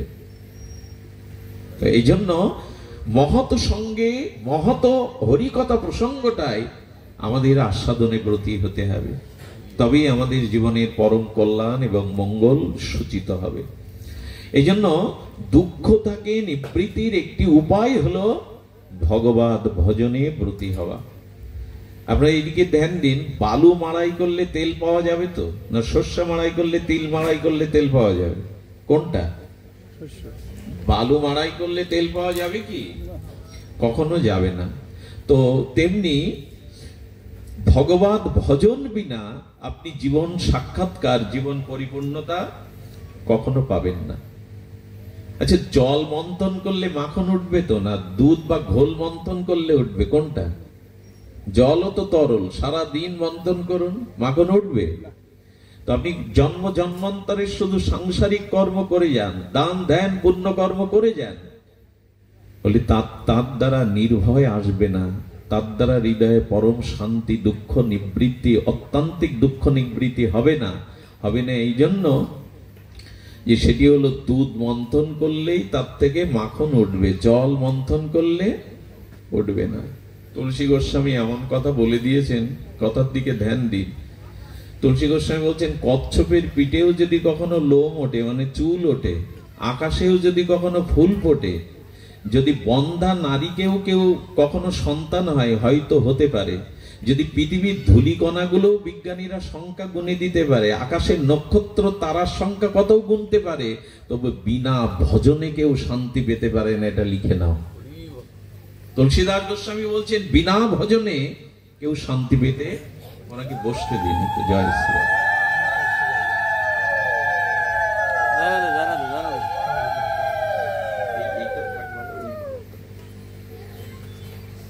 জয় শ্রীরাধে। তো উনি বলছেন এটি হতে পারে না। আকাশে কুসুম ফুটতে পারে, আকাশ কুসুম হয় না। বন্ধারমণী মা হতে পারে না, যদি কখনো হয়। কচ্ছপের পৃষ্ঠদেশে যদি কেশও গজায়, হতে পারে। পৃথিবীর সমস্ত ধূলিকণার সংখ্যাও যদি গণনা করতে পারেন, আকাশের নক্ষত্রের সংখ্যাও যদি গণনা করতে পারেন, তবুও সম্ভব, কিন্তু হরি ভজন বিনা দুঃখ দূর করা সম্ভব নয়। তুলসীদাস গোস্বামী তার রামচরিত মানসে বারবার জানিয়েছেন এটা। এই জন্য আপনাদের কাছে অনুরোধ করব, দুঃখ দূর করবার উপায় একটি, পথ একটি, ভগবত ভজনে পরায়ণ হওয়া। আর এটি মহৎ কৃপা সাপেক্ষ, গুরু বৈষ্ণব কৃপা সাপেক্ষ। শ্রী ভগবানের কৃপাটা দুটো ধারায় জগতে নেমে এসেছে। শ্রী ভগবানের কৃপাটা দুটো ধারায় জগতে নেমে এসেছে, একটি গুরু, একটি বৈষ্ণব। আর এখানে বৈষ্ণব বলতে সাধুগুরু বৈষ্ণব, তিনি এক, একই তিন। এই ধারায় ভগবানের কৃপা নেমে এসেছে। যেমন ঝর্ণা নেমে আসে, পর্বত শৃঙ্গ থেকে ঝর্ণাটা নিচে নেমে আসে, ঠিক তদুপরি ভগবানের করুণাটা জগতে এই দুটো ধারায় নেমে এসছে, একটি শ্রীগুরু তত্ত্ব দিয়ে আর একটি বৈষ্ণব তত্ত্ব দিয়ে। তো এদের চরণাশ্রয় পূর্বক ভগবত ভজন শুরু হয়েছে আমাদের জীবনে। যদি শুরু হয়, তখনই জানবেন যে এই ভজন শুরু হলেই কেবল দুঃখ নিবৃত্তি আমাদের জীবনে আসতে পারে। সুধীজন, এই দুঃখ নিবৃত্তির উপায় প্রসঙ্গে আমরা ভজনকেই মুখ্য কারণ জানিয়েছি শাস্ত্র হতে। সর্বদুর্গানি মচ্চিত্ত সর্বদুর্গানি মৎ প্রসাদাৎ তরিষ্যসি, গীতা বাক্য। উপায় কেবল একটি, সেটি হলো যে ভজন পরায়ণ হওয়া, ভজনকে গ্রহণ করা। এছাড়া দ্বিতীয় পথ আমাদের মাঝে খোলা নেই। সুধীজন, এই জন্য অত্যান্তিক দুঃখ নিবৃত্তি স্বরূপের স্মৃতি এলে, ভজন স্মৃতি হৃদয়ে এলে তখনই যাবে। দেখুন, ভজন না করলে আপনার জীবন কিরে, শব্দটা আবার অন্যদিকে ঘুরে দিল কেন? জয় শ্রী রাধে, মাইকে দিয়েছে। যা হোক, কি বলছেন? ভজন সাপেক্ষই হলো দুঃখ নিবৃত্তির উপায়। কারণ এই যে স্থূল দেহ, আমাদের স্থূল দেহ আছে, সূক্ষ্ম দেহ আছে, কারণ দেহ আছে। এই স্থূল দেহ পূর্ব কর্ম অনুযায়ী আমরা দুঃখ ভোগ করছি। আবার এই কামনা বাসনা পিপাসা নিয়ে মরে গেলে এই দেহ থাকবে না, কিন্তু তখন স্থূল দেহ থেকে সূক্ষ্ম দেহ দুঃখ বোধ থাকবে। কি আশ্চর্য কথা! দেখুন, দেহ নেই তবু দুঃখ আপনাকে ছাড়বে না। এই যে ভগবত ভজনবিহীন প্রবৃত্তির কর্ম করেছি, লোভ লালসা কামনার কর্ম করেছি, এই দেহ ছেড়ে গেলে, যেমন ফুলটা আঁচলে বাঁধা ছিল, ফুলটা পড়ে গেছে কিন্তু সুগন্ধময় ফুলের গন্ধের রেশটা এখনো কাপড়ে রয়ে গেছে, তেমনি এই দেহ যেদিন ভঙ্গ হয়ে যাবে, এই স্থূল রক্ত মাংসের প্রপঞ্চ দেহ, তখন আমাদের সূক্ষ্ম দেহ এই কর্মফল আপনাকে দুঃখ দেবে, যন্ত্রণা দেবে, গতির কারণ হবে। চিন্তা করতে পারেন ভগবান ভুলে যাওয়া কত বড় আমাদের জীবনে নিধারণ অভিশাপ। দেহ থাকতেও ভোগ করছি জরা ব্যাধি দুঃখ কষ্ট অপযাস অপমান, আবার দেহ চলে গেলে ওই কর্ম, ভগবত বিহীন কর্ম, ভগবত বিমুখ কর্ম সূক্ষ্ম শরীরেও আপনার গতি হতে দেবে না, যন্ত্রণা করবে, যন্ত্রণা কাতর। এই জন্য স্বরূপে যেদিন ফিরে না যাবেন, ভগবানের নিত্য দাস তত্ত্বে যতদিন ফিরে না যাবেন, ততদিন মৃত্যুর পরেও দুঃখ আপনার পিছনে ঘুরে বেড়াবে, আপনার জীবাত্মাটাকে যন্ত্রণায় কাতর করবে, অধোগতি করবে, ঊর্ধ্বগতি হতে দেবে না। এসব কথা ভাবলে ভজন না করে পারা যায়? দেহ চলে গেল, দেহে পুড়িয়ে গেলে সব হয়ে গেল, ছাই করে দিলেন মানে আমার দুঃখ চলে গেল, পাপ চলে গেল, কর্ম চলে গেল, এরকম ভাবনা ঠিক নয়। আমি মরলাম, আমার দেহটা পুড়িয়ে দিল, তো সাজা ভোগ করব, দুঃখ করব কি দিয়ে? বললেন তখন সূক্ষ্ম দেহেই তোমাকে নিম্নগামী হতে হবে, কষ্ট পেতে হবে, যন্ত্রণা পেতে হবে, দুঃখ তখনও তোমায় ছাড়বে না। একমাত্র উপায় স্বরূপে ফিরে এসো, নিজের পরিচয়ে ফিরে এসো। শাশ্বত স্বরূপে, স্বরূপ স্মৃতিতে ফিরে না আসা পর্যন্ত এটি যাবে না। দেখুন, জীবন সার্থক করার জন্য ভজন করা দরকার। কেমন জানেন, এক মহান আচার্য একটা পথ দিয়ে যাচ্ছেন, সামনে দেখছেন একটা পতিতালয়। খুব ধ্যান দিয়ে শুনুন, দৃষ্টান্তটা খুব মার্মিক দৃষ্টান্ত। পতিতালয় দেখে উনি দাঁড়াবেন কেন, কিন্তু একটা কথা শুনে কানে এলে উনি দাঁড়িয়ে গেলেন। পতিতা তার দাসীকে নির্দেশ দিচ্ছে, নগরে অমুক ব্যক্তি মারা গেছে, দেখে আয় তো তার স্বর্গগতি হয়েছে কি নরকগতি। এই কথাটাই সাধু মহাত্মা দাঁড়িয়ে গেছে। আরে একটা মানুষ মৃত্যুর পরে তার গতি নির্ণয় করবে কে? যম মহারাজ। আর পতিতালয়ে একজন পতিতা বলছে তার দাসীকে যে নরক না স্বর্গগতি হয়েছে দেখে আয়। সাধু এই কথায় উনি দাঁড়িয়ে গেছেন, আর দেখছেন দাসীটা বেরিয়ে গেল। 15 মিনিট পরে এসে বলছেন উনি স্বর্গগতিই পেয়েছেন। সাধু হাসবে না কাঁদবে, ওখানে দাঁড়াবে না যাবে বুঝতে পারছে না। বললো এক পতিতালয় থেকে বিচার আসছে, মৃত্যুর পরে তার স্বর্গগতি কি নরকগতি। উনি আর অপেক্ষা না করে পতিতালয়ের মধ্যে প্রবেশ করলেন। মহাত্মা আচার্য সন্ন্যাসীকে দেখে প্রণাম করলেন দূর থেকে, বাবা আমরা তো অধিকারী নয়, পাপী, আপনাকে কোথায় বসতে দেব, কি সেবা দেবে? বলে সেবা নিতে তো আসিনি মা তোর ঘরে, আমি একটা কারণে এসেছি। একটু আগে তুমি যে বললে তোমার দাসীকে একজন মারা গেছে, তার স্বর্গগতি কি নরকগতি দেখে এসে তোমায় বললো স্বর্গগতি, এই রহস্যটা তুমি আমায় জানা। আমাকে সেবা করতে হবে না তোমার, তুমি রহস্যটা আমাকে জানা। বলি এ তো সাধারণ, আপনি এর জন্য আমার ঘরে ঢুকেছেন, এটা সাধারণ, সবাই জানে। বাবাজি মহারাজ তখন বলছেন, সন্ন্যাসী আচার্য প্রবার বলছেন, না হেয়ালি না, তুমি বলো এই কারণটা। দাসীকে জিজ্ঞাসা করলো, দাসী উত্তর দিল, বলে বাবা আমার ক্ষুদ্র বুদ্ধিতে আমার যেটা মনে হয়েছে শোনো, একটা মানুষ মারা যাওয়ার সাথে সাথে তার আশেপাশের লোক যদি আনন্দ পায়, মনে মনে খুশি হয়, গেছে, হ্যাঁ শান্তি পেয়েছি, এবার বাতাস বইবে সুবাতাস, যদি মিষ্টি বিলায়, তার মৃত্যুতে যদি অন্যের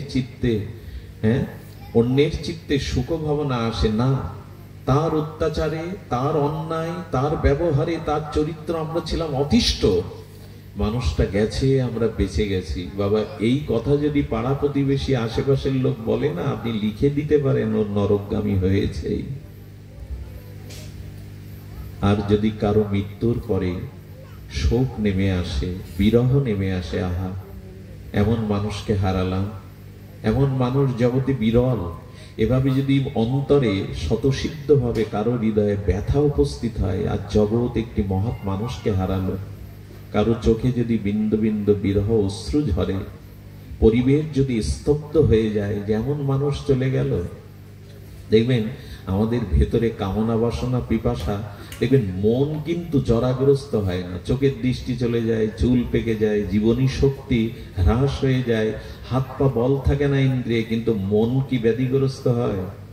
মন যৌবনাবতী হয়ে ওঠে আরো মৃত্যুর সময়। যা যা ভোগ করেছে ওই স্মৃতিগুলো মনে চলে আসে, মন কিন্তু বিদ্ধ হয় না। সমস্ত ইন্দ্রিয় দেখবেন, সমস্ত ইন্দ্রিয়গুলো শিথিল হয়ে যায়, কিন্তু জিহ্বা শিথিল হয়? বরঞ্চ যত বয়স বাড়ে জিহ্বার লালসা আরো বাড়তে থাকে। কিছু কিছু জিনিস আছে প্রকৃতির নিয়মে জরাগ্রস্ত হয় না, যেমন মন দুর্বল হয়ে যায় না, চোখ কান নাক মুখ ইন্দ্রিয়ের মতো দুর্বল হয়ে যায় না। এই জন্য শাস্ত্রে বলছেন যে যদি বড় বিকট হাও হয়ে মারা যান, চোখ দুটো মার্বেলের মতো হয়ে বিকট হয়ে মারা গেলেন, জ্ঞানীরা কি বলে জানেন? ওর এখনো পিপাসা যায়নি, তোর অনেক পিপাসা বুকে নিয়ে মরেছে, নিশ্চিত ওর সদ্গতি হবে না। আমার বলবার অভিপ্রায় হলো, জীবনে এমন কিছু কর্ম করুন যাতে মৃত্যুতে অন্যের হৃদয়ে ব্যথা পৌঁছায়, হাহাকার ওঠে পরিবেশে। হরিদাস ঠাকুর যেদিন চলে গেল, মহাপ্রভু চোখের জল, কারো মৃত্যুতে কাঁদতেনে, এটা ভগবান বলেছেন, কিন্তু গৌর হরিদাসকে বুকে নিয়ে, হরিদাস চলে গেল প্রাণে বাঁচাবার, প্রভু কাঁদছেন। হরিদাসকে বুকে নিয়ে প্রভু ক্রন্দন করছেন, ভিক্ষা করছেন। কেন? হরিদাস আছিল পৃথিবী শিরোমণি, তাহা বিনা রত্ন শূন্য, ভগবানও কাঁদছে এমন ভক্তের জন্য। তেমন আপনার মৃত্যুটা যদি অন্যের চোখে একটু বিরহ অশ্রু আনতে পারে, পরিবেশের সেই আপনার শূন্যতাটা বোধ করে, তবে জানবেন অধোগতি অন্তত আপনার হবে না। জীবন সার্থকের বিচারটা ওই পতিতার মুখে শুনে সাধু বাবা হাত জোড় করলেন, হ্যাঁ রে মা, এভাবেই তো জীবন গঠন করা উচিত, অন্তত যাতে আমার মৃত্যুর পরে একটা গতি পায়, আমি যেন অধোগতির পথে না যেতে হয়। এই জন্য জীবনটা সার্থক করার জন্য আপনার আমার উচিত ভগবত ভজন, সদাচার, হরিনাম এগুলি গ্রহণ করা। কি এসে যায়? আমার মতো মানুষ কোটি কোটি মৃত্যুবরণ করলে তার জগতের কি ক্ষতি হবে? জগতের জন্য আমি যা করতে এসেছিলাম, জগৎ হিতার্থে, জগৎ প্রীতার্থে, ভগবত কল্যাণার্থে, ধর্মের স্থাপনের জন্য কি করেছি আমি জীবন দিয়ে? সেই বউ, ছেলে, মেয়ে, টাকা পয়সা, চাকরি বাকরি, নিজের মান সম্মান, খাওয়া দাওয়া, এটা জীবন হতে পারে? আত্মকেন্দ্রিক ব্যক্তি এই জগতে ক্ষতির কারণ, উপকারের কারণ না। আজ পৃথিবীর এই দুর্দশা কেন? দুর্দশা একটি কারণে, আমরা আত্মকেন্দ্রিক, অন্যের জন্য বাঁচি না, আমরা অন্যের কথা ভাবি না, অন্যের কল্যাণের চিন্তা আমাদের মাথায় প্রায়শ থাকে না। এই জন্য শাস্ত্র বলেছেন যে জীবনটাকে সার্থক করার জন্য অন্তত সদাচার, হরিনাম, ভগবত ভজন গ্রহণ করো, তাতে মৃত্যুর পরে অন্তত অধোগতিতে যেতে হবে না, একটা উন্নত গতি পাবে, একটা পথ খুঁজে পাবে অন্তত।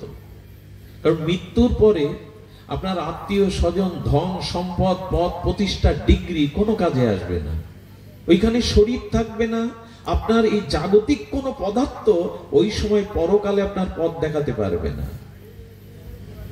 ছোট একটা কথা বলি, আমরা আত্মীয় স্বজনের জন্য রক্তও দেই না, রক্তদান করি, তাদের জন্য জীবন যৌবন উৎসর্গও করি, তাদের মুখে হাসি ফোটাবার জন্য সারাটা জীবন ঘানি টানি। আচ্ছা, এই যাদের জন্য রক্ত দিলেন, অর্থ দিলেন, জীবনপাত করলেন, তারা মৃত্যুর পরে আপনার পাপের কোনো ভাগ নেবে কি? নেবে না। এই জন্য শাস্ত্র বলছেন যে তোমার নিজের জীবনটাকে অন্তত প্রেম ভক্তি ভগবত প্রাপ্তি অনেক দূরে, মনুষ্য জীবনটা পেয়েছো, এটাও যদি কিঞ্চিত সার্থক করতে চাও, একটু এগিয়ে থাকতে চাও, তবুও তোমার ভজন করা উচিত। মৃত্যুর পথ যাতে তুমি একটা পথ খুঁজে পাও, পথ রচনা করতে পারো, তো মহাত্মা এই কথা শুনলেন। দেখুন, আরেকটি জিনিস বলি, জগতে দুঃখ নিয়ে জন্মাবার সাথে সাথে আমরা আরেকটি জিনিস জন্মেছি, ক্ষুধা। ক্ষুধা নেই কার এমন প্রাণী আছে জগতে? আচ্ছা, হিন্দিতে ক্ষুধাকে ভুক বলে। তো এক মহাজন টিকাতে লিখেছেন অদ্ভুত শব্দটা, সেটি ভুক। হিন্দিতে ক্ষুধাকে বলে ভুক। ভুকতে মানে ভূ মানে ভুবন, জগৎ, আর খতে আকাশ বলা হয়েছে। আকাশচারী প্রাণী থেকে এই পৃথিবীতে যত প্রাণী আছে সবার ক্ষুধা আছে। ক্ষুধা শব্দটা 2 অক্ষরের, কিন্তু এর ব্যাপকত্ব অনন্ত আকাশের মতো। ক্ষুধা শব্দটা 2 অক্ষর না, ভুক বা ক্ষুধা, কিন্তু এর ব্যাপক অর্থটা আকাশ সমান, মাটি থেকে আকাশ সমান। কেমন দেখবেন, ক্ষুধাটা মানে আমরা শুধু যেটা বুঝেছি এরকম নয়। মহাজন টিকাতে জানাচ্ছেন, এ দেখুন, শিশু জন্মের সাথে সাথে তার প্রথম ক্ষুধা আছে মায়ের স্তনের ক্ষুধা, দুগ্ধের ক্ষুধা। এই ক্ষুধাটা থাকলেই হয়ে যেত, মা স্তন দিলে মিটে যেত, কিন্তু না।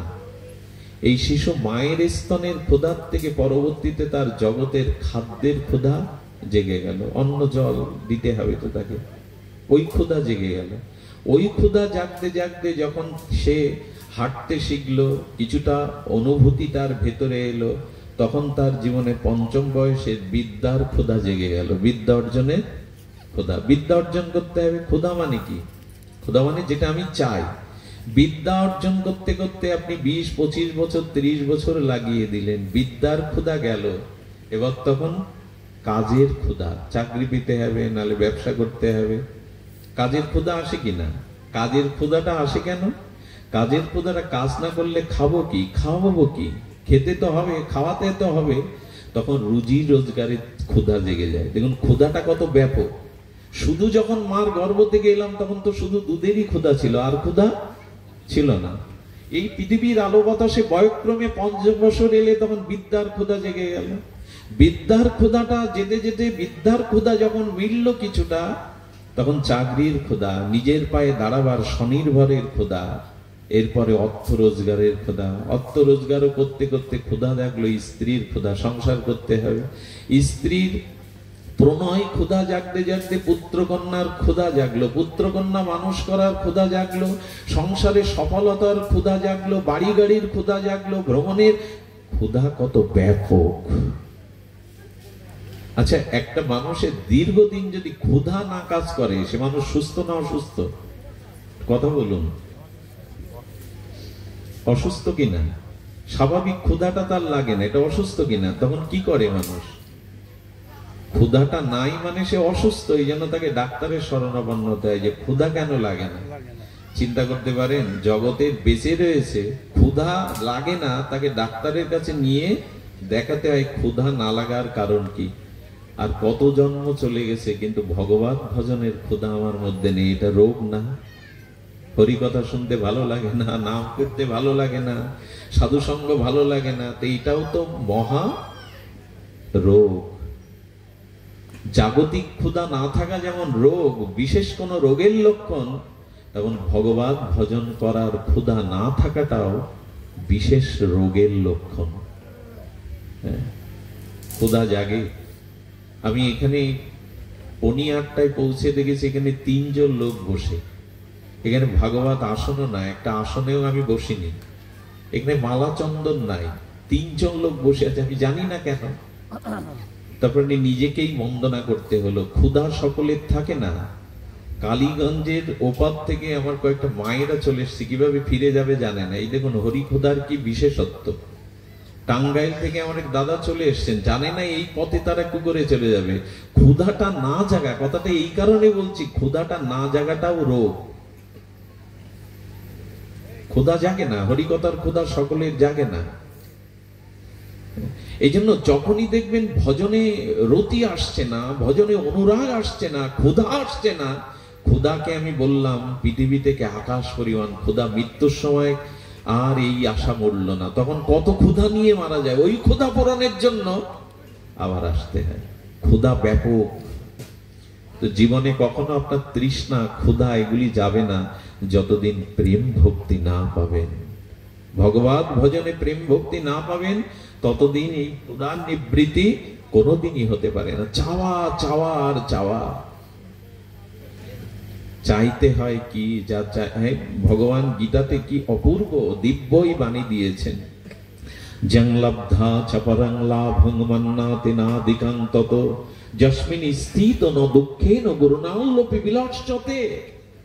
আরে যা লাভ করলে আর কোনো লাভের অপেক্ষা থাকে না, যা জানলে আর জানার অবশেষ কিছু থাকে না, যাকে প্রাপ্ত হলে আর পাওয়ার কোনো অপেক্ষা থাকে না, সেই ভগবত ভজন ভক্তিকেই পাও, ভগবানকে পাও। আর কোনো পাওয়ার অপেক্ষা, আর কিছু জানা, আর কিছু দেখার অপেক্ষা তোমার জীবনে থাকবে না। এই বাণী মূল্যায়ন করেছি আমরা। সব ভালো লাগে, ভজন ভালো লাগে না, এটাই ব্যাধি, এটাকে ভবব্যাধি বলে। আরে বাইরের ব্যাধি তো আপনি মেডিসিনে দূর করতে পারবেন অভিজ্ঞ ডাক্তারের দ্বারা, কিন্তু ভবব্যাধি কে দূর করবে? ডাক্তার। ভবব্যাধিটা কি? এই যে বারবার জগতে পুনঃ পুনঃ মাতৃ জঠরে আসা, বারবার জন্ম মৃত্যু চক্রে আসা, এটাই হলো ভবব্যাধি। আর এই ব্যাধি ভজন বিনা, মহতের কৃপা বিনা, সাধুগুরুর সঙ্গ বিনা এটি কোনোদিনই যাবে না। এই কথাটি আমি শুরু থেকে, প্রায় 1.5 ঘন্টা হয়ে গেল, শুরু থেকে আমি বলতে চেষ্টা করছি, দুঃখের অত্যন্তিক নিবৃত্তি, দুঃখের ক্ষয়, দুঃখের মূল উৎপাটন করতে গেলে আপনাকে মহৎ কৃপালব্ধ ভজনে আসতেই হবে, ভজন করতেই হবে। দ্বিতীয় পথ খোলা নেই। ধন হলে যদি, বিদ্যা হলে যদি সুখী হতো, জগতের দিকে তাকিয়ে দেখুন, ওদেরই যন্ত্রণা বেশি। ওরা জগতে ছটফট করছে, যার যত বেশি আছে, যার জগতে বিদ্যা ঐশ্বর্য ক্ষমতা যার যত বেশি আছে, ওখানে যন্ত্রণা বেশি। কারণ ওই যে বললাম, আকাশে ফুল ফুটতে যদি কখনো সম্ভব হয়, বন্ধা রমণীয় যদি কখনো সন্তান প্রসব হয়, আকাশের নক্ষত্রগুলো যদি বিজ্ঞানীরা গণনা করে দিতে পারে, জগতের ধূলিকণার সংখ্যা কত যদিও বলে দিতে পারে, তবু হয়তো সম্ভব, কিন্তু কৃষ্ণ ভজন বিনা সুখী হওয়া সম্ভব নয়। এটাই বৈদিক শাস্ত্রের মূল প্রতিপাদ্য দার্শনিক বিষয় স্থাপন করেছেন। স্বরূপে ফিরে না গেলে, আচ্ছা আপনার দেহের জরা মৃত্যু ব্যাধি ক্ষুধা তৃষ্ণা আছে, আত্মার আছে এগুলি? কথা বলুন। কথা বলতে বলছে এই জন্য, মানে আলোচনাটা বিনিময় হোক, পরস্পর বিনিময় হোক। আত্মার এই ধর্মগুলি না, আর আত্মারও আত্মা, আত্মারও পরমাত্মা, স্বয়ং ভগবানের কৃপা প্রেম যারা পায়, তাদের এগুলি থাকবে কি করে? স্বরূপে যদি ফিরে যান। এই জন্য বলছি, মনটা অন্য বস্তুতে দিলে মিশবে না, একমাত্র ভগবানে ভজনে দিন, তবে মনে গতি ফিরে পাবে, মন মিশবে। আচ্ছা, দুধে যদি চিনি দিয়ে জাল দেন, চিনি মিশবে কিনা দুধের সাথে? অবশ্যই মিশে যাবে। কিন্তু দুধে যদি পাথর দিয়ে 100 বছর জাল দেন, ও বিজাতীয় বস্তু, চিনিও শর্করাও মিষ্টি, দুধও মিষ্টি, ও মিশে যাবে, পাথর মিশবে না। তো মন ভগবানে ছাড়া, ভজনে ছাড়া অন্য বস্তুতে 16 আনা মিশতে পারে না, শান্তি পেতে পারে না। জল মন্থন করলে মাখন কোনোদিন উঠবে না, দুধ মন্থন করুন, ঘোল বা দধি মন্থন করুন, মাখন উঠবে। জল মন্থন করলে, সংসারকে নিয়ে মাতামাতি করলে শান্তির দেখা পাওয়া যাবে না। তবে সংসারে থাকতে হবে, স্ত্রী পুত্রের প্রতি কর্তব্য করতে হবে নির্মম হয়ে, কিন্তু মন, অনুরাগ, টান, এগুলি ভগবানকে দিতে হবে। দ্বিতীয় কোনো পথ আমাদের সামনে খোলা নেই। এই জন্য ভজনের জন্যই আমাদের সাধুগুরু মহন্তের কৃপা কেন, মহৎরা কেন ঘুরে বেড়াবে? তাদের কাজ নেই, সব বাবাজি মহারাজদের কাজ নেই, এরা কেন ঘুরে বেড়াবে জীবের দ্বারে দ্বারে? একটাই কারণ, মহৎ জীবের দ্বারে দ্বারে মহাপ্রভুর আজ্ঞা পৌঁছে দিতে গেছেন। শোনো শোনো নিত্যানন্দ, শোনো হরিদাস, সর্বত্র আমার আজ্ঞা করো প্রকাশ, জীবের দ্বারে দ্বারে গিয়া করো এই ভিক্ষা, ভজ কৃষ্ণ, কহ কৃষ্ণ, করো কৃষ্ণ শিক্ষা। এটা শ্রীমান চৈতন্য মহাপ্রভুর বাণী। যাও শ্রীপাদ নিত্যানন্দ, যাও হরিদাস, জীবের দ্বারে দাও। এই যুগের মানুষ বড় অলস, অকর্মণ্য, এরা কাজের কাজ করতে শেখেনি। এদের অর্থ আছে, বল আছে, মেধা আছে, কিন্তু এরা সৎ কাজে লাগাবার মতো সৎচিত্ত পায়নি। তাই এবার বসে থাকলে হবে না, আমি বৈকুণ্ঠ থেকে এসেছি, তোমাদেরও নিয়ে এসেছি। জীবের দ্বারে যাও, করুণা দাতা হয়ে, কৃপা দাতা হয়ে জীবের ঘরে ঘরে যাও। এই নামকে, এই কৃষ্ণ প্রেমকে, এই ভগবত অনুশীলনকে জীবের দ্বারে দ্বারে পৌঁছে দাও। যদি দিতে পারো তবে এই জীব সেই অমৃতের স্বাদ পাবে, বেঁচে থাকার উপায় পাবে। এই জন্য আসুন, আমি নিবেদন করি যে ভগবত ভজন এই আশ্রয়টা নিতেই হবে। তমেব শরণাঙ্গশ্চ সর্বভাবেন ভারত, আশ্রয় নিতেই হবে ভগবত ভজনে। আজ হোক কাল হোক আপনাকে, তবে কালের কথা রাখা উচিত নয়। এক একটি সময়, এক একটি নিঃশ্বাস বড় মূল্যবান। মৃত্যুর সময় জীবনের সমস্ত সঞ্চয় দিয়েও একটি নিঃশ্বাসের সময় কালের হাত থেকে আপনি চেয়ে নিতে পারবেন না। এখন মূল্যায়ন করছেন না এক এক সেকেন্ডের, এক এক শ্বাসের একটা মুক্তার মতো মূল্য। সমস্ত জীবনের অর্থ দিয়েও শেষে একটা নিঃশ্বাস আপনি জমের কাছ থেকে, কালের কাছ থেকে পারবেন না। আর এখন প্রতিটি নিঃশ্বাস ব্যয় হচ্ছে ভগবানের নাম, ভগবানের চিন্তা ব্যতীত। এটা আমাদের দুর্ভাগ্য যে আমরা সময়ের মূল্যায়ন করতে পারলাম না, সময়কে যথাযথ রূপে ব্যবহার করতে পারলাম না। তাই আপনাদের কাছে অনুরোধ করে যায় যে ভয়াং দ্বিতীয় অভিনিবেশ, দ্বিতীয় বস্তুর অভিনিবেশ থেকে মনটা ভগবানে দিন। তার রূপে, তার লীলাতে যে কোনো একটার সাথে মনের যুক্ত করুন। আর এই ক্ষেত্রে আমাদের গৌড়ীয় বৈষ্ণবের সরল উপায়, শ্রেষ্ঠ উপায়, আদ্য শ্রেষ্ঠ উপায় হলো হরিনামকে আমাদের জীবনের শ্বাস প্রশ্বাসের গতির মধ্যে নিয়ে নেওয়া। নাম নিত্য নিরন্তর হতে হবে। এই নামের অভ্যাসটা গড়ে তুলুন। আজ হোক কাল হোক, ধীরে ধীরে আমাদের অনাত্ম নিবৃত্তি হয়ে নামে নিষ্ঠা প্রথমত হয়তো আসবে না, কিন্তু চেষ্টা করুন নিত্য নিরন্তর ভগবত কোন হয়তো নামে, হয়তো তার লীলাতে, হয়তো তার রূপে, তার ধামে মনটাকে আটকে দিতে চেষ্টা করুন। যদি দিতে পারেন তখনই জানবেন অনেকটা এগিয়ে গেলেন, জীবনে অনেকটা পথ এগিয়ে গেলেন। আগামী জন্মটা আর আপনাকে স্খলনের পথে হাঁটতে হবে না, নিম্ন পথে হাঁটতে হবে না। এই জন্য দুঃখ নিবৃত্তির উপায় আমরা জানলাম।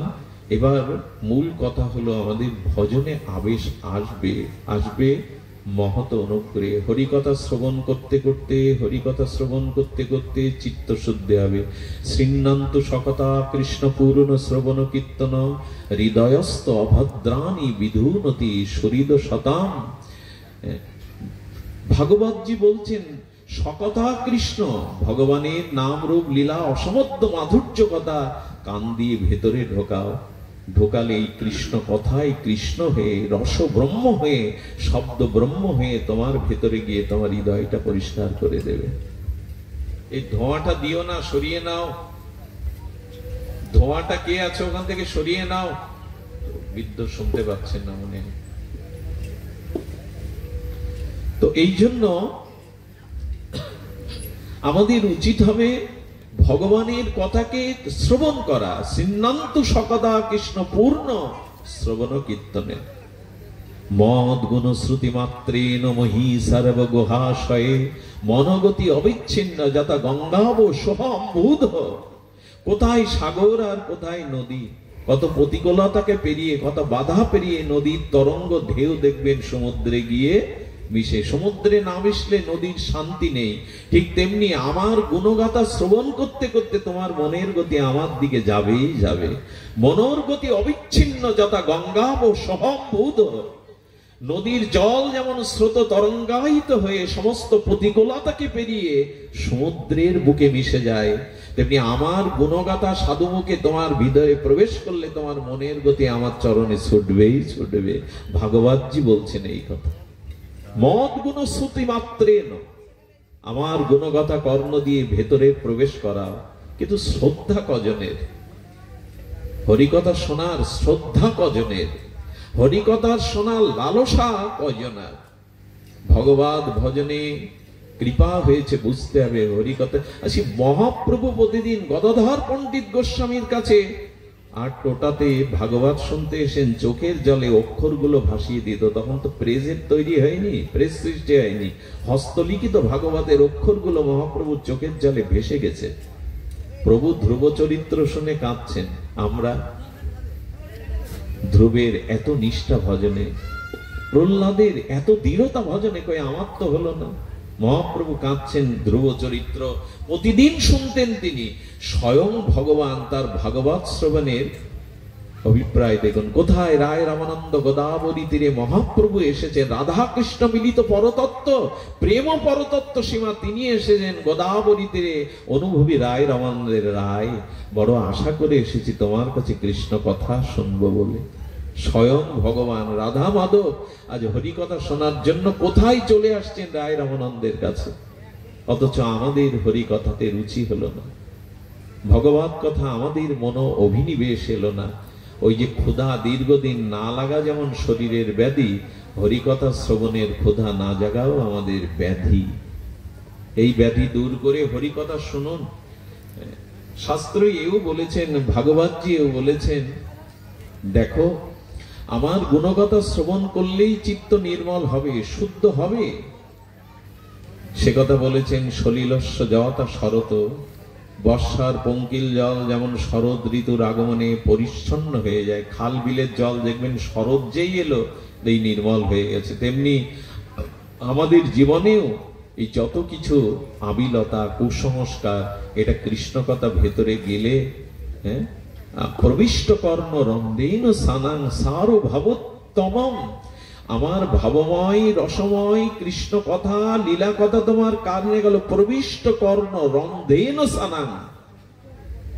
সলিলস্য যথা শরত, শরৎকালে ঋতুর মতো যেমন খাল বিল নদীর জল পরিষ্কার হয়ে যায়, তেমন আমার কথা তোমার ভেতরে গেলেই তোমার হৃদয় পরিষ্কার হয়ে যায়। এই জন্য হরিকথার এত ব্যাপক অর্থ। গোবিন্দ বলছেন ভগবত কথা শ্রবণের, উনি বলছেন দেখুন, শ্রুত পঠিত অনুমোদিত আদ্র, শ্রুত পঠিত আদৃত বা অনুমোদিত, যে কোনো ভাবেই ভগবতের চরণে এলে শরণে এলে তোমার কল্যাণ হয়ে যাবে। কি অদ্ভুত এই প্রসঙ্গটা। শ্রুত বলেন, যিনি সাধুমুখে হরিকথা শোনেন তিনি তো আমার ভক্তি পাবেনই।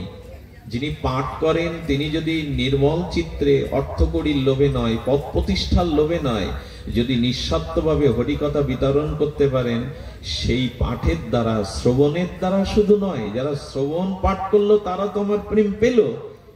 কিন্তু একজন রাস্তায় যেতে যেতে আপনাকে প্রশ্ন করছে কোথায় গিয়েছিলেন, বললেন ভাগবত শুনতে। হলো খুব ভালো, ভাগবতের মতো আর পরম বস্তু নাই। যে ভাগবতকে সে রাস্তায় দাঁড়িয়ে আদর করে দিল, অনুমোদন দিল যে ভাগবতের ন্যায় আর পবিত্র কিছু নেই, এই অনুমোদনেই গোবিন্দ বলছেন তাকে আমি কৃপা করে দেব। এই যে অনুমোদন করলো এতেই আমি তাকে কৃপা করে দেব। আদৃত বা অনুমোদিত শব্দ দিয়েছেন। যেমন আপনি যেতে যেতে আপনার পরিচিত জন বললেন কোথায় গিয়েছিলেন, বলে ভাগবত শুনতে অমুক জায়গায়। তখন কি বলে, আহা আমারও বড় ইচ্ছা ছিল কিন্তু আমি যেতে, আহা ভাগবত বড় মধু। এই যে আহা বলে ভাগবতকে আদর করলো, গোবিন্দ বললেন আমি তাকে কৃপা করে দেবো। এত শক্তিশালী এই ভাগবত। শ্রুত পঠিত আদৃত বা অনুমোদিত, যে কোনো ভাবে সদ্য হৃদয় অবরুদ্ধতি শুশ্রবি তৎক্ষণাৎ। আজকে মনে করেছেন আমি এখানে ভাগবত শুনতে আসবো, আসতে পারেননি, কিন্তু সকালে যে মনে মনে সংকল্প করেছেন আজ হরি কথা শুনতে যাব, ওই সময় হরি আপনার হৃদয়ে অবরুদ্ধ হয়ে গেছে। কি মর্মান্তিক শব্দ। সদ্য হৃদয় অবরুদ্ধতি শুশ্রবি তৎক্ষণাৎ। আমার কথা শ্রবণ করব এরকম সংকল্প করার সাথে সাথে ভগবান তার হৃদয়ে বাধা পড়ে যায়। অবরুদ্ধ শব্দ দিয়েছে, বাধা পড়ে যায় ভগবান। এই জন্য হরি কথা শুনুন। আজ এই বৈদিক সনাতন ধর্মে পূজা পার্বণের সংখ্যা কম নয়, যাগযজ্ঞও অনেক হচ্ছে, কিন্তু শুনে রাখুন মহৎ সঙ্গে যতদিন হরি কথা প্রসঙ্গ শ্রবণ কীর্তন না করবেন ততদিন শুদ্ধা ভক্তি আপনার জীবনে আসতে পারেই না।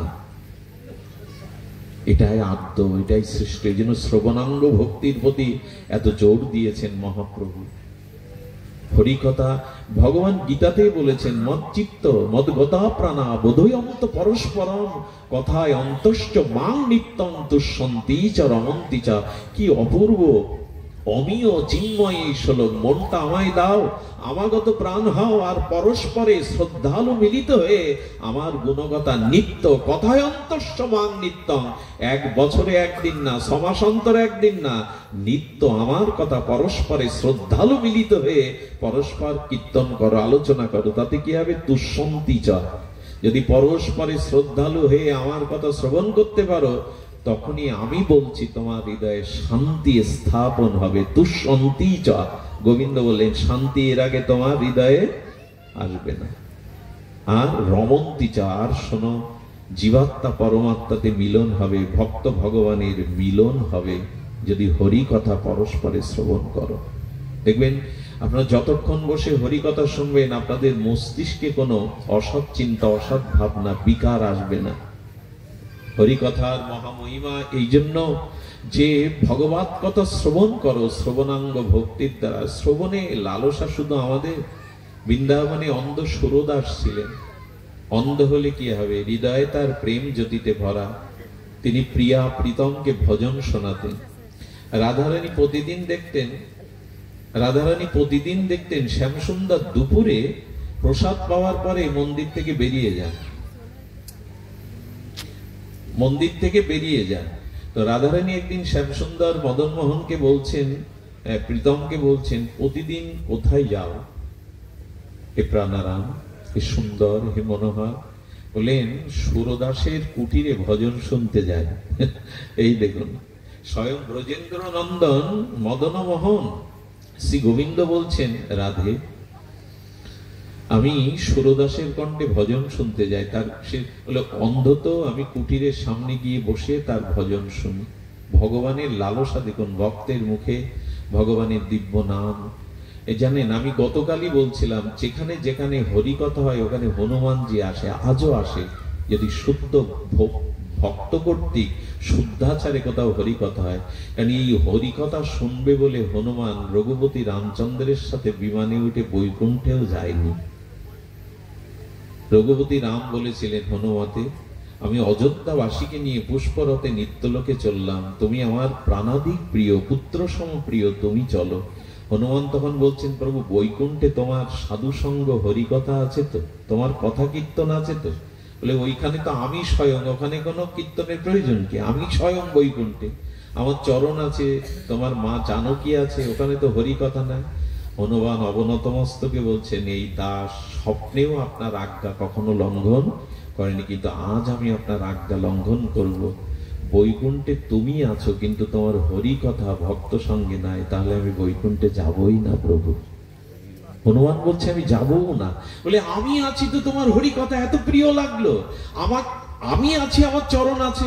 বলে, তোমাকে পেলে তো শুধু তোমাকে পাওয়া হয়, আর কিছু পাওয়া হয় না, কিন্তু তোমার ভক্ত সঙ্গে তোমার নাম রূপ লীলা কথা পেলে সেই লীলার আস্বাদন হয়, প্রেম ভক্তির আস্বাদন হয়, আর তোমাকেও পাওয়া যায়। তো যাতে দুটোই পায়, আমি সেখানে থাকবো, আমি বৈকুণ্ঠে যাব না। রামচন্দ্রের চোখে জল ভরে এলো। রামচন্দ্র আশীর্বাদ করছেন, হনুমান জগতে থেকে যাও, যেখানে যেখানে যত্র যত্র রঘুনাথ কীর্তন, যেখানে যেখানে ভগবানের গুণগাথা হবে তুমি গিয়ে তাদের আশীর্বাদ করবে। এই জন্য আজও যেখানে হরিকথা হয়, কোনো না কোনো বেশে হনুমানজি আসেন শ্রবণ করতে, কোনো না কোনো বেশে তিনি এসে হরিকথা শ্রবণ করেন। এই জন্য হরিকথার প্রতি, হরিকথায় বৈকুণ্ঠ গতি পর্যন্ত হনুমান গেলেন না, ভাবা যায়। সুরদাসের নিকটে আসতেন, আর শ্রীকৃষ্ণ একদিন আসতে গিয়ে রাধারানী প্রিয়তমের হাতটা ধরিয়ে বলছে, প্রীতম আমিও যাব সুরদাসের কণ্ঠের ভজন শুনতে, আমাকে নিয়ে চল। বলে, না না, তুমি গেলে কোনো একটা অঘটন ঘটিয়ে বলবে, তুমি যার দিকে দেখো তাকে কৃপা করো। গোবিন্দ রাধারানীকে নিতে যাচ্ছে না। বলে, না, আজ আমি তোমার সাথেই যাব। প্রিয়া প্রীতম যুগল এসেছেন সুরদাসের কুটিয়ার সামনে। সুরদাস তার প্রেমের ভক্তির আর সেই মূর্ছনায় যখন ভজন করেছে, ভগবান এবং রাধারানী পরম যত্নে সেই ভজন শ্রবণ করছেন। ভজন করতে করতে আবেশে গোবিন্দ রাধারানীর চরণের গন্ধ পাচ্ছে। সুরদাস চোখ নাই, কিন্তু অনুভূতি তো আছে। তবে কি আমার প্রিয়া এলো, প্রীতম এলো। আবেশে ভজন করতে করতে পরীক্ষার জন্য জানছেন, এই গন্ধ তো জানেন, এই পৃথিবীতে যত ফুল আছে এই গন্ধগুলো রাধারানীর চরণ গন্ধ থেকে পেয়েছে মাটি। রাধারানী ধরিত্রী সৃষ্টির পর তার চরণ বিন্যাস করলে রাধারানীর চরণেই এই গন্ধগুলো। মাটি গন্ধ পাবে কোথায়? আপনি আমি মাটি খুঁড়ে গন্ধ পাবেন? গোলাপের গন্ধ পাবেন? জুই চামেলির গন্ধ পাবেন? ওরা পায় কি করে? মাটির মধ্যে গন্ধ আছে, সেই গন্ধ রাধারানীর চরণ থেকে। এই জন্য যারা ভজন করে নিত্য নিরন্তর যুগল ভজন, রাধারানীর চরণ চিন্তা করে, ব্রজের অনেক মহাত্মা আছে, তারা অনেকদিন স্নানও করে না, ওই ব্রজের ধুলে মাখা তামাটে হয়ে গেছে কাপড় পরা, কিন্তু তাদের পাশে গেলে একটা অপূর্ব দিব্য গন্ধ অনুভব হয়। কেন জানেন? রাধারানীর চরণ চিন্তা যারা হৃদয়ে করে, তাদের হৃদয় থেকে ওই দিব্য গন্ধ ছড়িয়ে পড়ে। আলাদা তাদের কাছে কোনো সুগন্ধি মাখতে হয় না, ওই ভজন অনুভূতি রাধারানীর চরণ কণা থেকে এই সুগন্ধগুলো ফুলের মতো করে বেরিয়ে যায়। মহাপ্রভু হরিনাম করতে করতে মহাপ্রভুর শ্বেত ঘর্ম, ঘামটা বেরোতো না লাল, আর ওইখানে অনেক প্রজাপতি এসে, অনেক মধুকার মৌমাছি এসে বসতো। এক ভক্ত ওই ঝরে যাওয়ার ঘাম মুখে দিয়ে দেখে টাটকা মধুর থেকে আরো মিষ্টি। অর্থাৎ প্রভুর চিন্ময় দিব্য সেই রাধা মাধব মিলিত চিন্ময় প্রেমতনু থেকে ঘামটাও বেরোচ্ছে মধুর মতো আস্বাদ্য সুগন্ধময়। প্রজাপতি ভ্রমর এসে বসছে। এগুলো ঠিক আমাদের মাথায় আসবে না। এই ভগবত চিন্তন না এলে, ভগবত ভাবনা হৃদয়ে না এলে এসব কোনোদিনই ধরা দেবে না। এই জন্য ভগবত চিন্তা করুন। ভগবত চিন্তনের দ্বারা, অনুধ্যানের দ্বারা আজকে সুরদাস কি করেছে? অনুভব করবার জন্য কুটির থেকে বেরিয়ে ভজন করতে করতে যাচ্ছে, আর ইচ্ছা করে উনি জানেন সামনে বড় একটা গর্ত ছিল, জানেন, গর্তের মধ্যে পড়ে গেছে। যেই গর্তে পড়ে গেছে, রাধারানীর চোখে, এই দেখুন রাধা রাধা কেন করে গৌড়ী ও বৈষ্ণব ব্রজবাসীরা, কেন রাধা রাধা করে? রাধারানী বললেন, কৃষ্ণ বলছেন তাড়াতাড়ি চলো। বলি চলো মানে? যার ভজন শুনতে এলাম, এত হৃদয় জোড়ানো প্রেমের ভজন, সে পড়ে গেছে আর আমি চলবো? আরে এখন ওকে তো উদ্ধার করতে হবে, চলো। বলে এই জন্যই তো তোমাকে আনতে চাই, যাকে দেখো তাকে তুমি কৃপা করো। একদিন গোবিন্দ বলছে, দেখো রাধারানী অপরাধ থাকলে আমি তাকে কৃপা করতে পারি না। যার অপরাধ আছে, যে পতিত জন, সহজে তাকে আমি কৃপা করতে পারি না। অপরাধ থাকলে, পতিত থাকলে, রাধারানী তখন বলছেন পতিত শব্দের অর্থ কি? রাধারানী জানে না পতিত কে, এই জন্য তো করুণাময়ী উনি জীবের অপরাধকে গণনা করেন না। কে পতিত, রাধারানীর অভিধানে এই শব্দের ব্যাখ্যা নাই। উনি যাকে দেখেন কৃপা করেন। বলে এই জন্য তো তোমায় আনতে চাইনি। আরে ওকে তুলতে গেলে ধরা পড়ে যাবো আজ। বলে ওকে ফেলে তো আমি যেতে পারবো না। তুমি এক কাজ করো, তোমার গায়ের এই 19 বস্ত্রটা ফেলে দাও, বাবাজির কাছে দিয়ে আমি টানছি, তুমিও টানো, তাকে তোলো। ফেলে দিয়েছেন বস্ত্র, সে বস্ত্রটাও তো প্রসাদী, গোবিন্দের অঙ্গের বস্ত্র প্রসাদী না। সুরদাস বুঝতে পেরেছে আজ প্রিয়া প্রীতম এসেছে, আমার জীবন আজ ধন্য। বলছে বাবা তুমি এটি ধরো, ওখান থেকে উঠবে কি করে? আমি টেনে তুলছি। বলে কে তুমি? বলে আমি ব্রজবাসী, তোমাকে এই অবস্থায় দেখে এড়িয়ে যেতে পারিনি, তুমি আমার বস্ত্রটা ধরো। গোবিন্দ ধরেছেন বস্ত্রটা, রাধারানী ধরেছেন গোবিন্দ। সুরদাস চিন্তা করছেন এই সুযোগ, এমন সুযোগ তো পাবো না। যেই উপরে তুলেছেন, ইচ্ছা করে এই অনুভবে রাধারানীর চরণে পড়ে গেছেন সুরদাস। যেই চরণ ধরেছেন, উপরটা স্পর্শ করে বুঝতে পেরেছে এটা ঠাকুরানীর চরণ। সেই যে চোখের জলে নিবেদন করে এসেছো করুণাময়ী, কৃপাময়ী, এতদিন পরে তোমার কৃপা হলো। সুরদাস বুঝে যখন, অনুভব যখন করেছো, আমাকে দেখতে তোমার মন চায়নি। সুরদাস কাঁদছে, অন্ধের চোখ দিয়ে, সুরদাসের চোখ দিয়ে রাধারানী তার কোমল করপল্লব হাতটা বুলিয়ে দিলে উনি দৃষ্টি ফিরে পেলেন। সেই মাধুর্য যুগল দর্শন করে প্রেমে মূর্ছিত হয়ে পড়ে গেলেন।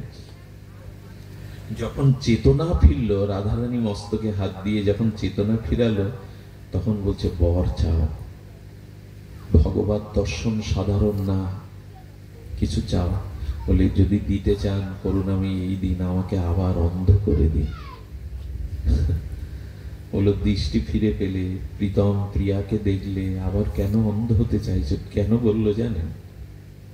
বলল যে রূপ নয়নে দেখেছি, সেই রূপ আমার হৃদয়ে, আমার নয়ন তারাতে চিরদিন থাকে। জগতের আর কোন রূপ আমি দেখতে চাই না, এ জগতের আর কোন বস্তু আমি দেখতে চাই না।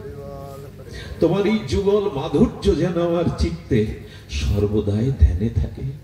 একে বলে অনুভূতি, একে বলে অনুভূতি।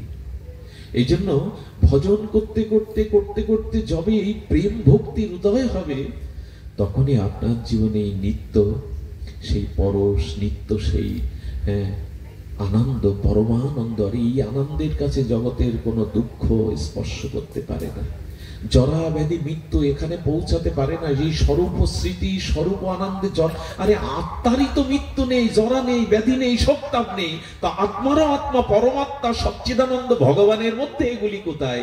আর সেই ভগবানকে যারা হৃদয়ে ধারণ করে, প্রেম ভক্তি যাদের হৃদয়ে, কোথায় দুঃখ, কোথায় জরা, কোথায় মৃত্যু, ওখানে কিছু স্পর্শ করতে পারে না। এই জায়গাটায় যাওয়ার জন্য, স্বরূপ স্মৃতি ফিরিয়ে আনার জন্যই মহৎ কৃপা, গুরু কৃপা, বৈষ্ণব কৃপা, ভগবত প্রসঙ্গ। এই জায়গাটায় আপনাকে আমাকে যাওয়ার জন্য নিখিল ভগবত শাস্ত্র এই কথা বলেছে, ফিরে এসো, স্বরূপে ফিরে এসো। এই জগৎ সুখের নয়, এখানে জন্ম মৃত্যু, জরা ব্যাধি চিরকালের জন্য। এখান থেকে স্বরূপে ফিরে এসো। আরে ধ্রুব মহারাজ তো শরীরটাই ত্যাগ করেনি, এই শরীর নিয়ে ভগবত ধামে চলে গেলেন। মৃত্যু তাকে স্পর্শ করতে পারেনি। ধ্রুব মহারাজ এই শরীরটা ছাড়েনি। কাঁচা আমটা কি করে পাকা হয়ে যায় বলুন তো? ছিল শক্ত, কঠিন, হয়ে গেল নির্মল। ছিল কালো, হয়ে গেল গৌর বরণ। হ্যাঁ, ছিল টক, হয়ে গেল বৃষ্টি। একই আম গাছে, একই আলো বাতাসে যেমন হয় না, তেমনি প্রেম ভক্তি পেয়ে গেলে, ভগবত ভজন করতে করতে হৃদয়ে অনুভূতি জেগে গেলে, এ মানুষ আর কাঁচা আমি থাকে না, পাকা আমিতে রূপ নেয়। তখনই তো তার জীবনে মধুর হয়। যে আমটা টক ছিল সেটা মিষ্টি হয়ে যাবে, যেটা কালো ছিল সেটা গৌর বরণ হয়ে যাবে। একটা প্রাকৃত কয়লা আগুনে দিলে, তার মধ্যে আগুনে তদাত্ম করলে যেমন কয়লার কালত্ব থাকে না, সোনা গলানো তপ্ত কাঞ্চন রং হয়ে যায়। কয়লার কালো সাবান দিয়ে দূর করতে পারবেন? গঙ্গা জলে দূর করতে পারবেন? আগুনে দিন। আগুনের তদাত্ম প্রাপ্ত হলে কয়লার কাঁচা সোনার রং হয়।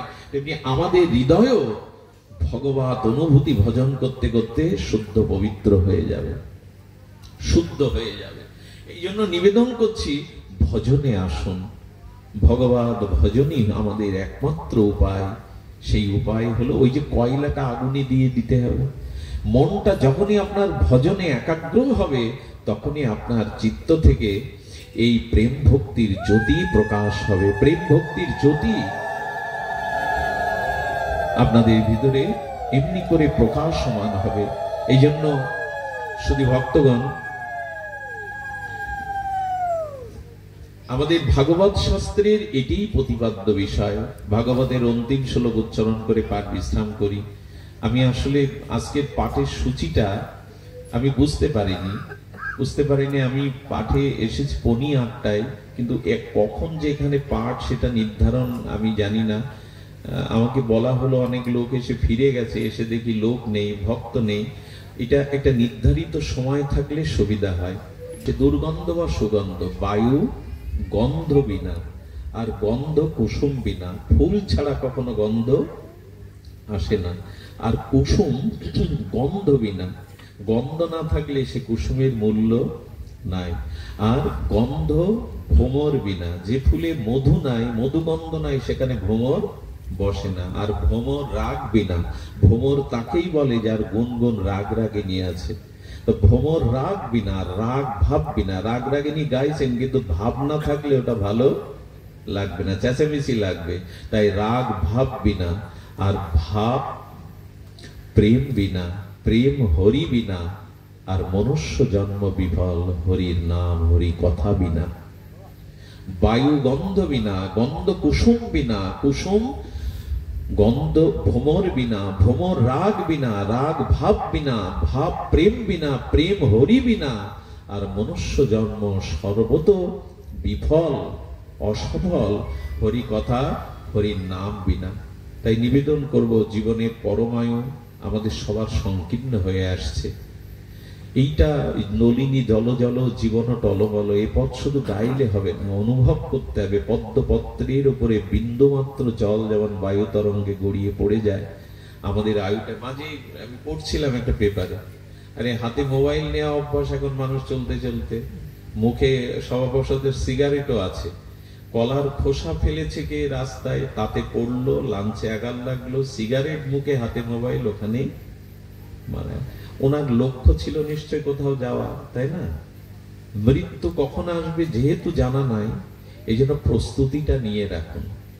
আমাদের আর প্রস্তুতি, আমাদের একটা দুর্বলতা, আমাদের একটা বদ অভ্যাস হলো এই যে ধর্মকর্ম আমাদের বৃদ্ধ বয়সে ছাড়া, শেষ জীবনে ছাড়া।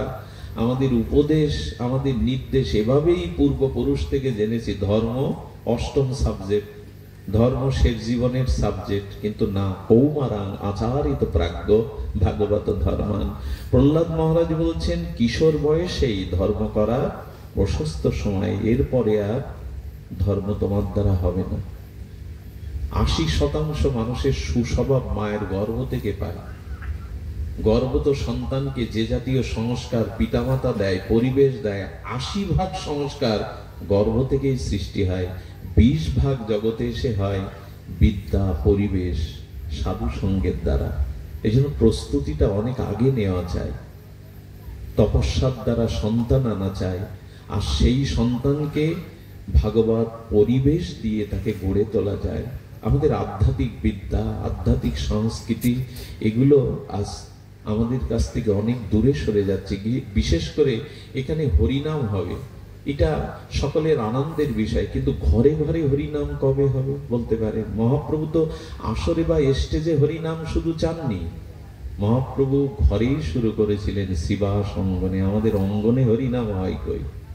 আজ এখানে যদি 50 ঘর হিন্দু থাকে, কাল ভোরে বা সন্ধ্যায় গিয়ে দেখুন, অত 5% হিন্দু হয়তো বাড়িতে একটু খোল ঝাঁঝর বাজিয়ে হয়তো কেউ কীর্তন করছে, 95% হিন্দির গৃহে সকাল সন্ধ্যা হরিনাম মঙ্গল আরতি হয় না। তো মঙ্গল আশা করেন কি করে? আচ্ছা, লক্ষ্য করতে পারেন এখন রাতের বেলায় যদি আকাশে 100টা চাঁদের উদয় হয়, হওয়া সম্ভব না? হবেও না। যদি 100টা পূর্ণ চন্দ্র উদয় হয়, পৃথিবীতে যত পর্বত আছে, পাহাড় আছে, ওখানে যদি আগুন লাগিয়ে দেন, পর্বতে গাছগাছালি আছে না, আগুন লাগিয়ে দেন, পৃথিবীর যত বৈদ্যুতিক বাল্ব আছে, আলো আছে, যদি জ্বালিয়ে দেন, তবু সেটা দিনের সংজ্ঞা পাবে না রাত থাকবে? তো কথা বলুন, দিনের সংজ্ঞা কি পাবে? তাকে দিন বলা যাবে? সূর্য উদয় না হওয়া পর্যন্ত যেমন দিনের শুরু, সারা পৃথিবীর জঙ্গলে আগুন লাগিয়ে দিলেও, পৃথিবীর সমস্ত বৈদ্যুতিক বাতি জ্বালিয়ে দিলেও, আকাশে একটা না 100টা যদি চন্দ্রের উদয় হয়, তবু দিনের সংজ্ঞা পাবে না, তার রাতই। তেমনি আপনার জীবনে সব চেষ্টার দ্বারাও কোনোদিন শান্তি পাবেন না যদি ভগবত ভক্তির উদয় না হয়। দুঃখ তখনও যাবে না কোনোদিনই যদি ভক্তির উদয়, ভজনের উদয় না হয়। এই জন্য উচিত হবে আমাদের জীবনে গৃহ থেকে শুরু করা। আজ হরিনাম হচ্ছে আসরে, গৃহে হরিনাম কবে হবে? অতএব গৃহে তুমি কৃষ্ণ ভজ গিয়া। মহাপ্রভুর উদ্দেশ্য কি? কোথায়? তোমরা গৃহী, সংসারী, যাও গৃহের মধ্যেই হরিনাম বিতরণ করো, হরিনাম করো। আজ ঘরে হরিনাম হয় না, আসরে হয়। আর সে আসরেরও দুরবস্থা আমরা দেখেছি। 11টা বাজলো তো কমিটির লোকজন আর নেই, খেয়ে দিয়ে বাড়ি ঘুমিয়ে পড়লো। নামের দল আর কি করবে? বেতনভুক্ত, তাদের তো গাইতেই হবে, বসে বসে গায়। গ্রামের মানুষও ওই যে মেসো মাসি জামাই এসছে, ওদের নিয়ে ব্যস্ত বাড়িতে। হরিনামের আসরে পাপড় ভাজা খাওয়ার জায়গা এটা, বাদাম ভাজা খাওয়ার জায়গা? মুখে বুলি আওড়ায়। যেখানে হয় হরিনাম সংকীর্তন, যেখানে হয় ভক্তের আগমন, সেখানে হয় বৃন্দাবন বলে হাত তোলো আর হরি বল দাও, অত সোজা। যেখানে হয় হরিনাম সংকীর্তন, সেখানে হয় ভক্তের সমাগমন, সেখানে হয় বৃন্দাবন বলে হরি বল আদায় করি আমরা। উলুধ্বনি দাও, এ করো তা করো। কিন্তু বৃন্দাবনে কি পাপড় ভাজা খেতে যেতে হয়? চুরি ফিতি আয়না কিনতে যেতে হয়? সারা বছর তো ওগুলো কেনাকাটা আছে, শপিং মল আছে, বাজার আছে, এখানে কেন এগুলি? আমরা হরিনাম শুনতে এসে বরঞ্চ হরিনামের চরণে অপরাধ জড়িয়ে যায়। নামে আসতে হবে কিভাবে? এখানে যদি সাংসারিক গল্প করেন, ভাজা খেতে খেতে গল্প করেন, নামের চরণে আপনার অপরাধ হবে। আমি এক মহতের মুখে শুনেছিলাম, অনেক জন্ম ধরে কৃষ্ণ হারা তুমি, কৃষ্ণ ভগবত থেকে তুমি দূরে সরে এসছো মোহমায়ায়। যেমন মেলার মধ্যে ভিড়ের মধ্যে কোলের সন্তান হারিয়ে গেলে মা আর কোনো দিকে না তাকিয়ে পাগলনি প্রায় ঘোমটাটা আঁচলটা মাটিতে লোটাতে থাকে আর খোকা কোথায়, খোকা কোথায়, এই ব্যাকুল চিত্তে খোঁজে। যেদিন হরিনামকেও আমরা খোকা হারানো মায়ের মতো ব্যাকুলতা নিয়ে কৃষ্ণ নামকে খুঁজবো, সেই দিন নাম শোনা সার্থক হবে। সেজে গুজে এখানে গল্প করতে আসার জায়গা না, চুরি ফিটে আয়না কেনার জায়গা এটা না, পাপড় ভাজার খাওয়ার এটা জায়গা না। এগুলো সারা জগতে সারা বছর পড়ে আছে। এইখানে অন্তত এই কাজ করে অপরাধে জড়িয়ে যাওয়া উচিত না। আমাদের দুর্দশা হয়েছে, ভগবানের ওখানে যারা সেবায়েত থাকে তাদের 2 গেলার জল বয়ে দেওয়ার লোক হয় না। কল থেকে ওই 8 গেলার জল, অথচ অনুসন্ধান অফিস আছে, সেটা ঠাকুরের আসনের থেকে উঁচু করা হয়। অনুসন্ধান অফিসে ভালো ভালো মাম, ফ্রেশের জলের বোতল, ফল রাখা যায় অতিথিদের জন্য। আর যার জন্য যোগ্য তার ওখানে কোনো ব্যবস্থা সুচারুরূপে দেখার লোক নেই। এই হলো বর্তমান যজ্ঞের দুরবস্থা। এই জন্য ভগবান প্রীতি হচ্ছে তো, আমার আচরণ দ্বারা ভগবানের প্রীতি হচ্ছে তো, ভগবান আনন্দ পাচ্ছে তো, এটাই লক্ষ্য করতে হবে যে আমার আচরণের দ্বারা ভগবান কতটুকু প্রীতি হলো। ভগবান যদি সন্তুষ্ট না হয় তাহলে সব গেল। বৃক্ষের গোড়ায় বলছেন যদি মূলে জল সিঞ্চন না করেন, যথা তরুমূলম নিষেচন, ভগবান বলছে তরুর মূলে জল দিলে শাখা পোশাকায় আলাদা দেওয়া লাগে না, তা প্রস্ফুটিত হয়। তেমন যে কাজই করবে ভগবানকে আনন্দ দেওয়ার জন্য করবে, তাহলে সেই কাজ তস্মিন তুষ্টে জগৎ তুষ্ট। ভগবান প্রীতি হলে, ভগবান সন্তুষ্ট হলে জগৎ সন্তুষ্ট হবে। আমাদের লক্ষ্য কি ভগবানকে সুখ দেওয়া? ভগবানের মাথার উপরে 500 বারের মারকারি বাল ঝুলছে। আচ্ছা, আপনার মাথার উপরে এরকম বাল দিলে আপনি 2 ঘন্টা পর মাথা ঘুরে পড়ে যাবেন। কোথায় কি ব্যবহার করতে হয় এটাও জানতে হয়। ভগবান দেখাবে ভালো তাই চরকা কাটা আলো দিয়ে দিয়েছেন, বুঝছো? ওটা 2 ঘন্টা আপনার মাথায় দিলে আপনি পড়ে না, আবেগ ভালো না। তিনি সন্তুষ্ট হচ্ছেন তো। যজ্ঞ মানে কি? হরির প্রীতি সাধন করা, ভগবান যাতে আনন্দ পায় ভগবান সেই গুরুত্ব দেওয়া। যজ্ঞ মানে হই হুল্লোড়, যজ্ঞ মানে 3-4 দিন আত্মীয় স্বজন আনন্দে একরকম চললে এরকম না।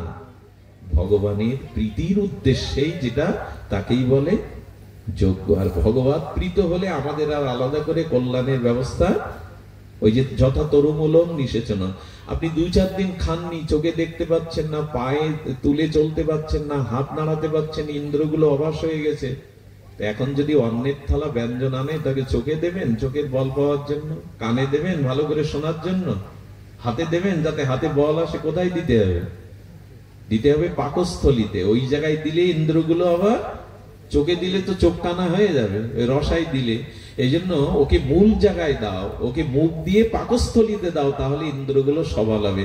তেমন সন্তুষ্ট যদি করতে হয়, যজ্ঞেশ্বর ভগবানকে সন্তুষ্ট করো, জগৎ সন্তুষ্ট হয়ে যাবে। আমরা সেদিকে খেয়াল করি না। ওই মূর্তি বানিয়ে রেখেছি, তার সেবা তার শুশ্রূষা, সেদিকে লক্ষ্য নেই। এই জন্য উচিত হবে যজ্ঞগুলো করতে হবে যথাযথ শাস্ত্র নিরিখে। যজ্ঞের দ্বারা ভগবানের ভক্তদের প্রীতি করতে হবে। দেখুন, এই সাধু সমাজে মূল্যায়ন কাকে করবেন? যে যত ভগবানের বিশুদ্ধ ভক্ত, তার মর্যাদা তত বেশি দিতে হবে। ভক্ত না এলে ভগবান সেখানে এক পাও দাঁড়াবে না, এক মুহূর্তেও দাঁড়াবে না। যেখানে ভক্তের আদর নেই, ভক্তের সমাদর নেই, ভক্তের প্রতি প্রীতি সম্মান নেই, ভগবানকে কোন ক্রমে আপনি সেখানে আনতে পারবেন না, উনি দাঁড়াবেন না। মনে পড়ে দুর্যোধন তখন হস্তিনাপুরের রাজা, যুবরাজ, বলছেন বাসুদেব তোমার জন্য সিংহাসন রেখেছি, বসো একবার। কৃষ্ণ বলছেন কাটাই সিংহাসন থাকলে বসা যায়, তুমি দেখছো রাজ সিংহাসন, কিন্তু ওখানে তোমার অভিমানের কাটা, ওখানে আমি বসবো না। এরপরে বললেন তোমার জন্য 56 ব্যঞ্জন করেছে, একটু তো মুখে দাও। কথাগুলো ধ্যান দিন, যজ্ঞ কাকে বলে। তো তখন দুর্যোধন বলছেন তোমার জন্য 56 ব্যঞ্জন বাসুদেব প্রস্তুত করা আছে, তুমি তো কিছু মুখে দাও। তখন বলছে দেখো, কোনো কিছু আহার করতে গেলে, সেবা নিতে গেলে সেখানে 2টো কারণ লাগে। এক, যে আহার করবে তার যেমন ক্ষুধা প্রয়োজন, আর যে দিচ্ছে তার প্রীতি প্রয়োজন। তা তোমারও প্রীতি নাই আর আমারও ক্ষুধা এখানে নাই, এই জন্য খাদ্য খাবার প্রশ্নই নাই। তখন বলছেন তো দেখুন, কৃষ্ণ তখন বলছেন, আমি যে উদ্দেশ্যে এসেছি তাই শোনো। ওই সিংহাসনে বসা আর খাওয়া বা ক্ষুধা আমার এখানে দেখুন, কেন ভক্ত প্রয়োজন? শুধু আয়োজন করলেন বড় বড় অমুক তমুক এরকম না, কেন ভক্ত প্রয়োজন ভগবানের এই লীলাই শুনুন। সঙ্গে সঙ্গে বলছেন যে আমি পাণ্ডবদের পক্ষ থেকে একটা প্রস্তাব নিয়ে এসেছি। দুর্যোধন, 5টা গ্রাম অন্তত, তাদের অধিকার রাজ্যের অর্ধেক, না দাও 5টা গ্রাম দাও, এ বিষয়ে আপনাদের জানা। দুর্যোধন এত অভিমানী, বলে বসলো 5 গ্রাম এটা তো অনেক বড়, সুচাগ্রে মাটিও আমি দেব না। তখনই বলেছিলেন কৃষ্ণ, তবে শোনো, আমার প্রিয় পাণ্ডবদের যে শত্রু সেও আমার শত্রু। এই দেখুন, ভক্তের সাথে শত্রুতা করবেন তো ভগবানই তার। কত বড় কথা জগৎকে শোনালেন। পাণ্ডবরা আমার প্রাণ, পাণ্ডবরা আমার হৃদয়, আমার হৃদয়ের যে শত্রু, পাণ্ডবদের যে শত্রু সেও আমার কাছে শত্রু। 5টা গ্রাম দাও, তাতে বললেন কৃষ্ণ, এসেছো বাসুদেব, কথা বলতে হয় অন্য কথা বলো, এই প্রসঙ্গে কথা বললে আমি তোমাকে বন্দী করে রাখবো। চিন্তা করতে পারেন অভিমান অহংকার কোথায় যায়। রাজ ক্ষমতা দিয়ে গোবিন্দ সেদিন তার বিভূতি প্রকাশ করেছিলেন, বিশ্বরূপ দেখিয়েছিলেন, অনন্ত বিভূতিময়, আকাশ অনন্তময় তার তেজবীর্যতা। ধৃতরাষ্ট্র অন্ধ হলে বলেছিলেন, দুর্যোধন এখনই চরণে পড়, না হলে সব পুড়ে শেষ হয়ে যাবে, ধ্বংস হয়ে যাবে, কাকে বাঁধতে চেষ্টা করছিস? দুর্যোধন সেদিন ক্ষমা চেয়েছিল, না হলে ওই দিনই একটা পরিণতি হয়ে যেত। ভগবান অপেক্ষা করলেন, ক্ষমা করলেন, তখন বললেন ভুল হয়েছে, আপনি আজ রাতটুকু থাকুন। কৃষ্ণ কি বলেছিল শুনুন, জানেন? ওইখানে বহু ভিড় জমেছিল, সবার পেছনে বিদুর দাঁড়িয়েছিল। কারণ দুর্যোধন কিছুদিন আগে বিদুরকে মন্ত্রীর থেকে চ্যুত করে সে জঙ্গলের মধ্যে কুড়ে ঘর নিয়ে বাস করছিল। বিদুর মনে মনে বলছেন, এরাই তো পাবে, এরাই রাজা, গোবিন্দকে আর আমার মতো কাঙাল ভিখারি, ছেঁড়া কাপড়, রুগ্ন দশা, আমাদের দিকে দৃষ্টি যায়। সঙ্গে সঙ্গে দুর্যোধনকে বলছেন, দুর্যোধন, আজ আমার নিমন্ত্রণ এক জায়গায় আছে, আর আমি থাকবো এক জায়গায় চিন্তা করেছি। বলে, ওই যে পেছনে দেখছো ছেঁড়া কাপড় মরিন পরা, বিদুরের গৃহে আজ আমার নিমন্ত্রণ। গোবিন্দ কি সত্য বললেন? সত্যই বললেন। নিবেদন শুধু মুখে মুখে হয় না। বিদুর কেঁদেছিল তার স্ত্রীকে, বিদুরানীকে, জানো আমি তো গরিব, আমি নিঃস্ব, কুড়ে ঘরে থাকি, গোবিন্দ আসছেন রাজপ্রাসাদে, নিশ্চয় আমার কুড়ে ঘরে, কোথায় জায়গা দেব তাকে, কি বা দেব? এই যে মনে মনে করেছেন গোবিন্দ কি আসবেন, এই মনের নিবেদনটা গোবিন্দ গ্রহণ করে বসেছেন। বললেন, বিদুরের গৃহে আমার নিমন্ত্রণ, আজ বিদুরের গৃহে আমি আহার করব, সেখানেই থাকবো বলে সংকল্প করেছি। দুর্যোধন বিস্ময় প্রকাশ করে বলছেন, রাজপ্রাসাদ তোমার ভালো লাগছে না, এই কুড়ে ঘর? হ্যাঁ, বিদুর কথাটা শুনে আনন্দে বাজারে গেছেন। তাহলে গোবিন্দ আমার আত্মনিবেদন শুনেছেন, হৃদয়ের আহ্বান তিনি শুনেছেন, বাজারে গেছে একটু মাখন, একটু মিশ্রি, একটু কিছু কিনবেন। গোবিন্দ দ্রুত দুর্যোধনের রাজসভা থেকে বিদুরানীর বাড়ি গিয়ে কুড়ে ঘরে নক করছে। দরজা খোলো বিদুরানী, দরজা খোলো। খুলেই দেখে সাক্ষাৎ ভগবান তার কুড়ে ঘরের দুয়ারে। বিশ্বাস করতে পারছেন না, আপনি এসেছেন রাজপ্রাসাদ থেকে, আপনি গৃহে এসেছেন। বলে, বিশ্বাস হচ্ছে না তোমার? আচ্ছা দ্রুত তুমি আমাকে একটু বসতে দাও। কি করলো জানেন? একটা আসন ছিল ছেঁড়া, যাতে বসে জপ করত। ভগবানকে পেয়ে এমন মনের আবেশ এসেছে, যেখানে কুড়ো ছিল, কুড়োর পাত্র, সেই কুড়োর পাত্রটা এসে তার উপর দিয়েছে। ভগবান ভাবের ঠাকুর তো, ভক্তির আধার তো, সেই কুড়োর উপরেই আসন মনে করে বসে বড় তৃপ্ত পাচ্ছেন গোবিন্দ। এর মধ্যে 5-6 বার বলে বসেছেন বিদুরানী, জঠরে বড় ক্ষুধা, দাও না, বড় ক্ষুধা পেয়েছি, কিছু দাও। যে মানুষটা কিছুক্ষণ আগে বলছেন আমার ক্ষুধা নেই, এখানে কেন তার ক্ষুধা জেগে গেছে জানেন? যার হৃদয়ে প্রেম আছে, ভক্তি আছে, তাকে দেখলেই ভগবানের ক্ষুধা পায়। আত্মকাম পুণ্য খাম, ক্ষুধা তৃষ্ণার ঊর্ধ্বে স্বয়ং ভগবানেরও। ব্রজবাসীদের দুয়ারে তিনি ননিচুরি কেন করেন জানেন? ভক্ত যার হৃদয়ে ভক্তি প্রেম আছে, তাকে দেখলে ভগবানের ক্ষুধা লেগে যায়, ভক্তের কাছ থেকে সেবা নেওয়ার তার বড় স্বাদ জেগে যায়।